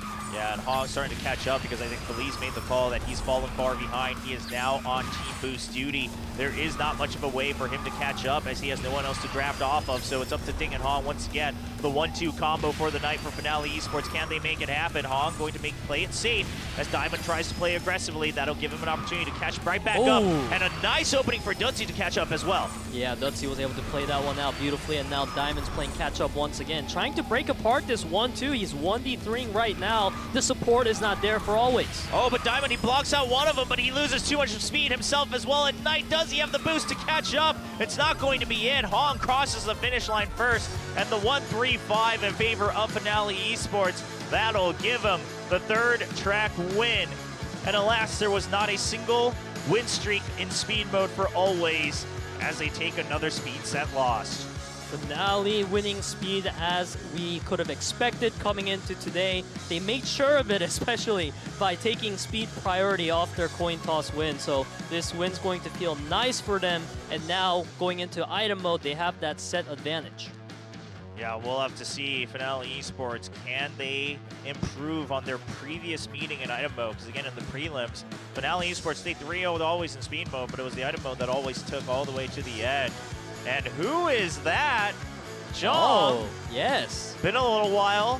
Of course, the ex-hero of Seongnam ROX, but has returned to focus on his studies, has put down the keyboard and mouse, so to speak, but here to just enjoy the matches on stage. This time, Jung showed his face, so we can actually recognize him this time. And of course, now the item aces are coming in for Always. That's Node in for Ming out. And for Always, item mode has been where they found a lot more success than speed mode for sure. So, I mean, we can definitely see an ace match here potentially. Yeah, I mean, it's not over yet for Finale Esports. They have to make sure they stay focused, and in some ways the pressure's on Planzy. Even though they have the set lead, you want to win clean 2-0 this time. You want to make sure it doesn't go to that ace match. You don't want to put the pressure back on one of your teammates potentially who has to race in that 1v1. So we'll see what Planzy has in store here against Team Always. Curious to see what the track picks are here from Always as they were given over that item priority. Yep, that is definitely going to be a handy one for Always as we now take a look at the item track list. And Always, they first picked the San Francisco Seaplane Base, followed by the Cemetery Circuit and the Polar Halfpipe. So a lot of tracks that we've seen today in item mode, whereas for Finale, it's about Mind Mother Low. That's a track that we haven't seen today. Yeah, actually, sometimes we see it often, but today it's been avoided all through a tricky one when it comes to a lot of the water bombs, some of those AoE attacks, but then they take us to London Knight on round 4 if it gets there, a very timing crucial track. So we've got a nice mix here between tempo and timing attacks. We'll see who comes out on top. I mean, Team Always taking us to a grind of a race in round 1 over on Seaplane Base. Yep, we're definitely seeing the household names of our item mode here, and our fans doing a little play on the name for Finale, so hopefully they'll get to see their favorite teams be able to compete to some success as we get into the first round of item here in the San Francisco Seaplane base.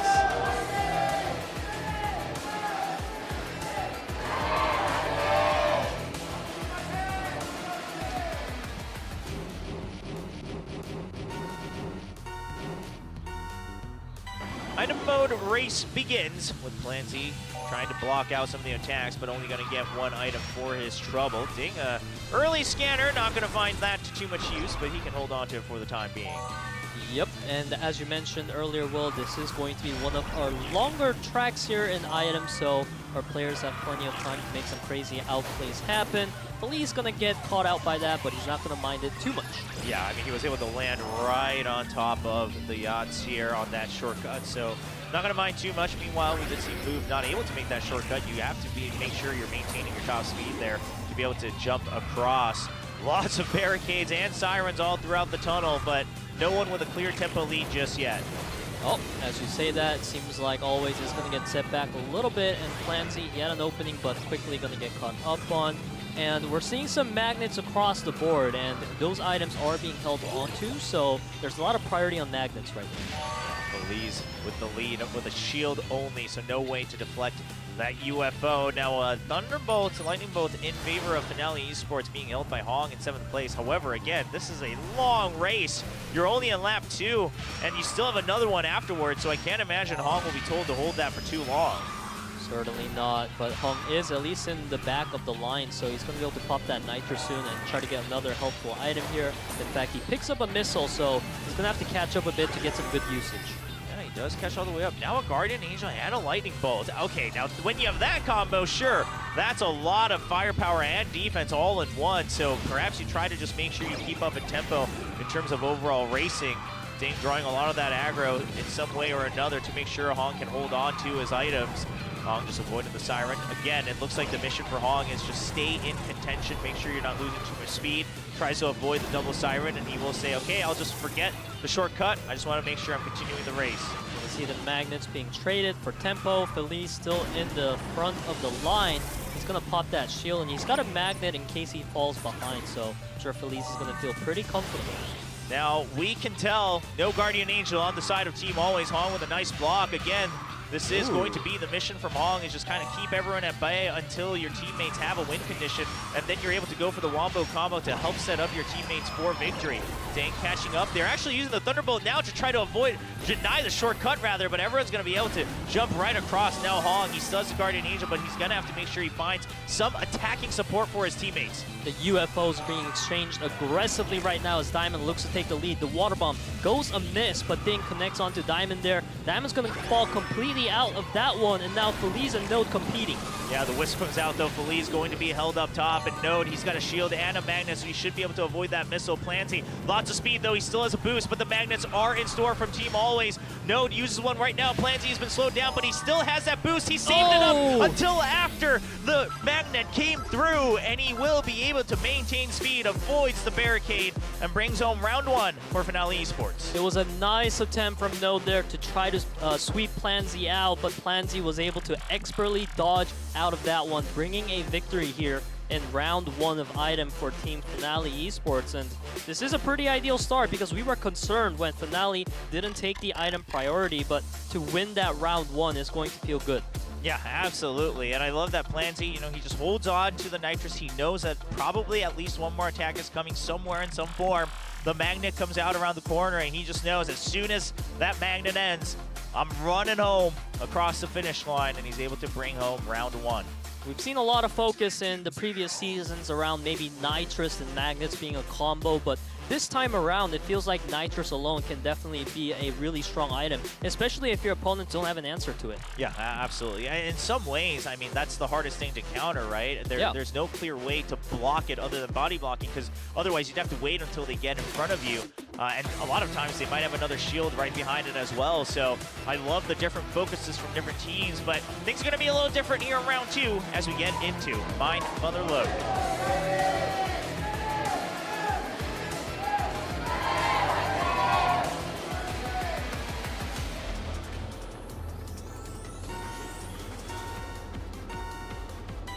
Finale Esports brings us to a 3-star difficulty track in My Mother Lode, and I'm personally excited for this one, Will, because this is the first time we're seeing it today, and I do kind of miss this track.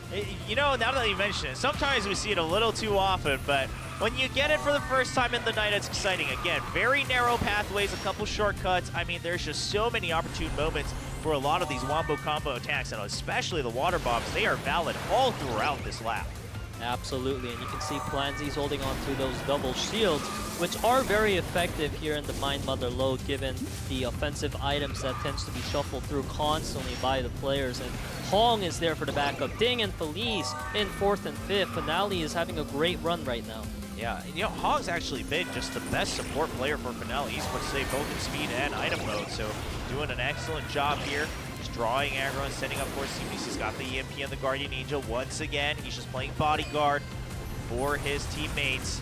And does have to use the EMP, but he still holds on to that Guardian Angel. Yep, Move tried to go for a water bomb toss on Planzy there. Whoa, Planzy with a nice shield is able to dodge out of that water bomb and the big banana. Goodbye, Move, you're out. Oh man, you love to see it. It doesn't happen too often, but when it does, it looks cool as a cucumber there with those sunglasses. Planzy just saying, all right, I'm already topped up on items here in first place. Does pound down another big banana, barely misses the wall, but Move gets hit again. All right, something about those big bananas, it's calling out his name. Surely is the case, and Ding right now is leading the pack here for Finale, holding on to double shield. So no, he doesn't have an answer. He has only got a water whip, so he couldn't shield that one out. Knight tried to come in for support, but these water whips are getting such high value. Ding is just cycling through shields, and then we do have an EMP on the side of Felice as well from Finale Esports. It just got used to make sure that Ding doesn't lose that tempo. Cycles through another banana, still has another shield in his pocket. No attacks coming through, still another shield node. He is able to make the shortcut up top, but he gets slowed down by a missile. Now a water bomb in store, but he's not the one who wants to use it, because otherwise he would create too much of a gap. Throws it out, but the Guardian Angel comes out and another shield in store. No magnets to draw Ding back on this uphill ramp, and a nice block from Hong as well, just to make sure.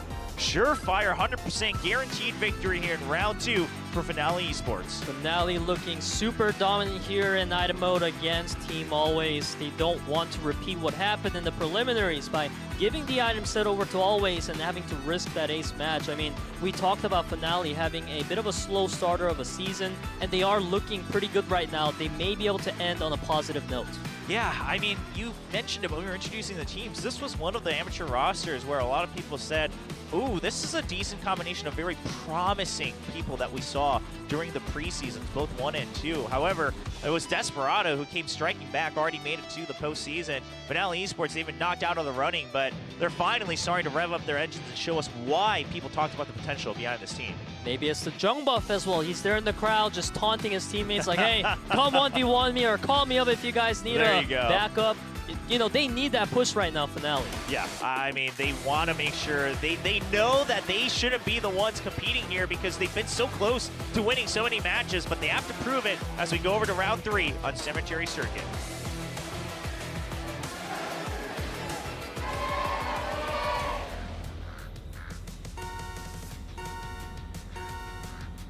This could be the very last track of our round-robin stage in team matches for the first season of the KDL. Whoa. As Hong just doing a nice little spin turn, trying to do as much damage as possible with the Siren. He's not going to connect any attacks, but it did look cool. Yep, we're having a pretty exciting start to the Cemetery Circuit as Diamond, he's already looking so well protected with his double shield and always having a pretty good position overall. Yeah, Ding just with a quick reset as he realized he's going to spin out of control into the pits of the cemetery. The team Always Diamond does have a nice lead like you mentioned. Still another shield in the bank as well. Going to cancel out that Wisp just in time now. Another Wisp comes out, but he gets double shield. So it's only the UFOs that can really slow him down. And finally, it's going to be Felice recovering that first place. And you can see Hong holding on to double Sirens right now, which is pretty scary. He's going to pop one of them for tempo. And Planzy, he's got the lightning. He seems to be holding on to it. That water bomb is going to catch Diamond. An excellent usage from Hong. Yeah, I want to see Planzy go for a timing lightning bolts here on some of these shortcuts, even if it's over in lap 3, right? I mean, you have a decent amount of support right behind you as Knight is actually going to take a detour to recycle some of his items. Just gets a missile for his troubles, though. Planzy continues to save up that lightning bolt. Node is firmly in the lead right now, but his items are not very ideal at keeping him in that top spot. So he's going to fall behind a bit here. And now Finale, they do have some good positions, and they have a lightning as well. Yeah, Ding's there with a water bomb as well. Not something you want when you're potentially the one who has to cross the finish line, as Feliz actually just continues to stay in the lead with a shield and a boost. Now Plansy all the way at the back, waiting for a timing for that lightning bolt. Diamond, he's got a shield for himself in case that lightning bolt does come in. No angels on the field for always. A great water bomb from Node is going to set things back for the opposing team, and now Diamond looking to secure this lead. Yeah, and they had to use the lightning bolt blind, right? They didn't have anyone close enough to Diamond to try to get the right timing. He also is able to kind of shield it out and maintain his control, but it does reset the tempo just a bit. The Wisp connects on both members, and now they're off to the races. Hong does have a nitrous boost. Clancy also with a magnet from behind. It only connects onto Knight, but meanwhile Hong is rushing forward the shield, but nothing to block the UFO, and it's an absolute chaos as we try to aim for the last run. Knight gets slowed down, but he's able to body block as Hong actually takes the right course. Nobody around him, nobody paying attention as Hong steals away the finish line in the middle of the night on Cemetery Circuit, bringing home victory for Finale Esports. Hong has been such a crucial player today for Finale Esports. As you mentioned earlier, Will, Hong is always there being the best support for Finale possible. He was just staying in the sidelines, out of view, and near the end he came in at the very last moment to seal the deal for Finale. I thought Node might be the one to finish. That's how sneaky this guy was in Hong. Yeah, no, it's just very, very well played from Hong all throughout the day. Really want to give him props.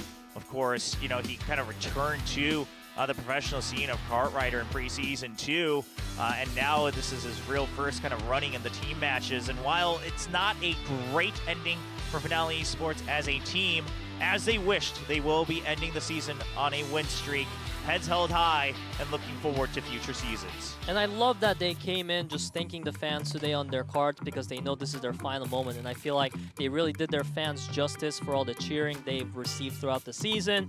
And as we were talking about Finale, they are able to end things on a high note here. Speed, it was a pretty dominant victory. Yeah, you gave always the second round win ever in Speed, but still you won, and that's what matters, right? And the item was even a bigger crush. Absolutely. Finale Esports showing that they do have just a bit more experience under their belt. And Team Always, there have been some shimmering moments for them, both across speed and item mode. However, the results don't quite tell the whole story. So for those players in that team, it's going to be a lot of work, as they will have to, you know, eventually try to get through another set of preliminaries if they want to compete again in future KDLs.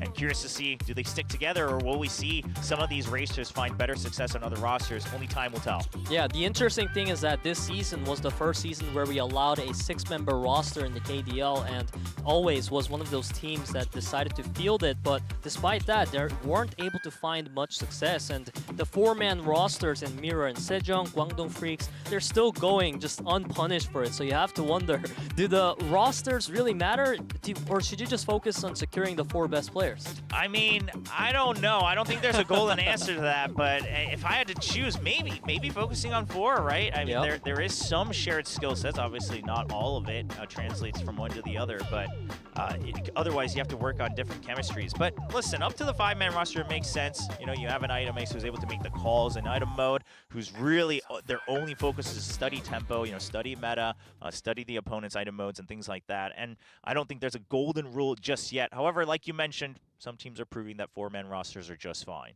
Yeah, like maybe it's a jinx, because I just checked out the roster for Finale, and they're the other team that has the 6-man roster, and they are also the bottom 2 along with Always. So it's seeming like that teamwork is coming in to be a lot more important as the seasons go on, and maybe it's easier to have that teamwork when you're just used to this roster.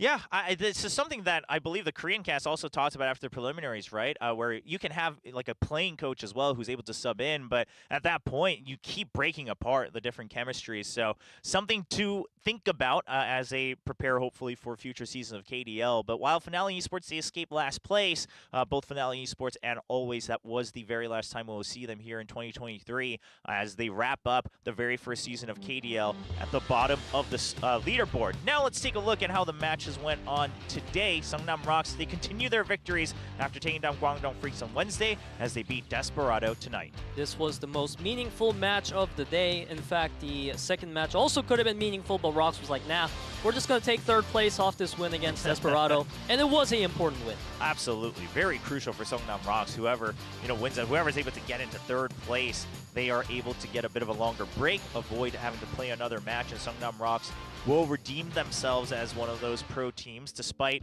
what others considered a bit more of a hodgepodge roster. They show that the true strength is there all along, and they will be ending on a win streak themselves. Yeah, you honestly can't talk bad about Seongnam ROX anymore. They proved themselves. They were questioned about their roster, but this season they came in and they played great. They were able to win even against Guangdong Freaks, which is the only loss, the only team that the Freaks lost to. So Seongnam ROX looking great going into postseason. And on the other side, we have MIRAEN and Sejong, another team going into postseason here that was able to win today. Yeah, not in the fashion they wanted, though, right? It eventually goes to that ace match, and especially they actually lost in the item mode, which they had, seemed to boast that they figured out by going on a 15-round win streak, extending all the way to 17 today, but not able to close things out. Lost item mode 2-3 to NUTMITE, but at the end of the day, Knock going for a very consistent run in the ace match, and he will bring home that victory for MIRAEN and Sejong. A legendary roster, so many years under their belt combined. Curious to see what kind of run they go for here in the postseason. And speaking of Knock, that was MIRAEN and Sejong's 5th ace match of the season, and given that they played in 7 matches, it's quite a lot of ace matches you're playing. There needs to be more work built on the consistency for MIRAEN and Sejong. Luckily, they do have some time left to prepare, and I believe today was a good time to also get to maybe learn about their own mistakes by playing against a team like NUTMITE. Yeah, I mean, this has been the story of MIRAEN and Sejong, where in the very beginning, their speed mode looked unbeatable, and the item mode, they struggled a bit, and then they went on that huge win streak for item mode, but they weren't able to always close out in speed mode. So now, you got to start to balance things out just a bit, mix and match, figure out what the best parts of each week was for MIRAEN and Sejong. But a lot of fans have a lot of hope for that roster. Curious to see how things pan out in the postseason. And last but not least, we had the battle against last place here in the leaderboards. Team Always versus Finale Esports. Finale Esports getting the revenge and redemption they wanted since the preliminaries. Both teams can walk away with a smile today. Finale, hey, we're not last place. And if you're Always, hey, we got another round win in speed.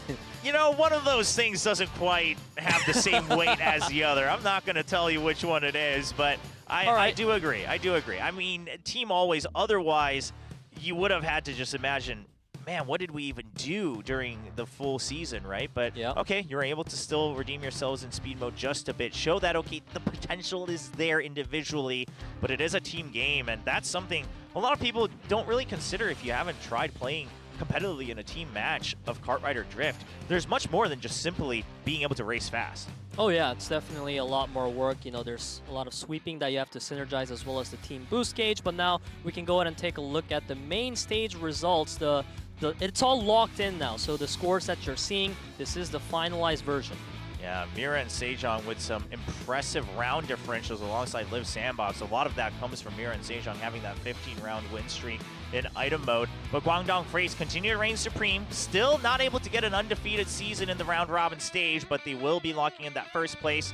And then Live Sandbox will be meeting them in the upper bracket finals. Meanwhile, Seongnam ROX awaits in the lower bracket semifinals as they await the victors of MIRAEN and Sejong versus Desperado. Finale Esports, NUTMITE, and Team Always will be seeing their farewells until future seasons of KDL.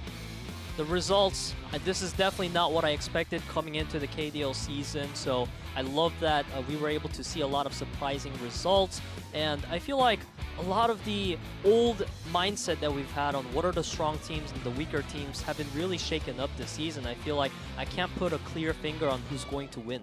It's tough to tell. It's going to be tough to tell.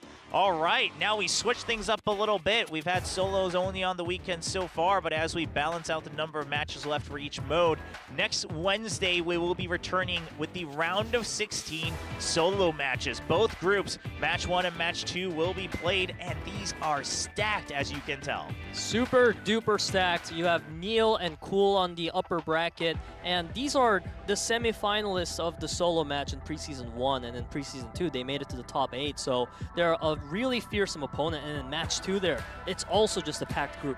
Yeah, I mean, you've got Hojun, Seongnam, Hyunsu, and then Striker and Will also returning from that redemption match. Looning, of course, the preseason 2 champion. So both of these should be absolute bangers of a race here at the KDL. You definitely don't want to miss it if you just want your full exposure to speed and speed alone. This is going to be the night to watch. And there's a lot of speed fans out there. We can't blame them. I mean, that's like the main purpose of Kart Rider at its core, right? Because you want to just go fast and be the first place, and that's what solo matches are all about. A complete different flavor from today, where we've had 3 team matches rounding out the round robin stage. Yeah, so that's going to be it for the round robin stage. But again, that just pretty much marks the halfway part of the overall first season of the KDL. So we hope to see you for those solo match round of 16 on Wednesday. We'll see you same time, same place for the KDL.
Check my name in your mouth, better add your respect. Otherwise, pressure gon' be at your neck when I burn you like.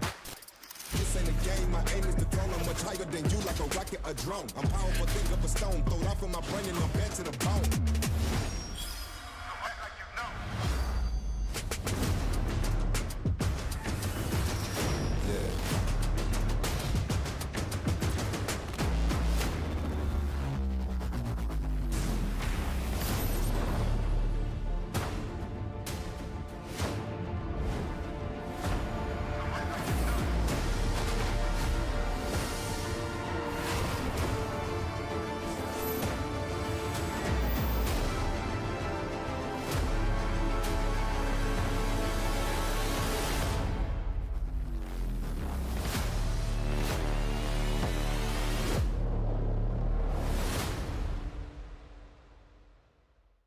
So what are you afraid of? Those feelings are made up.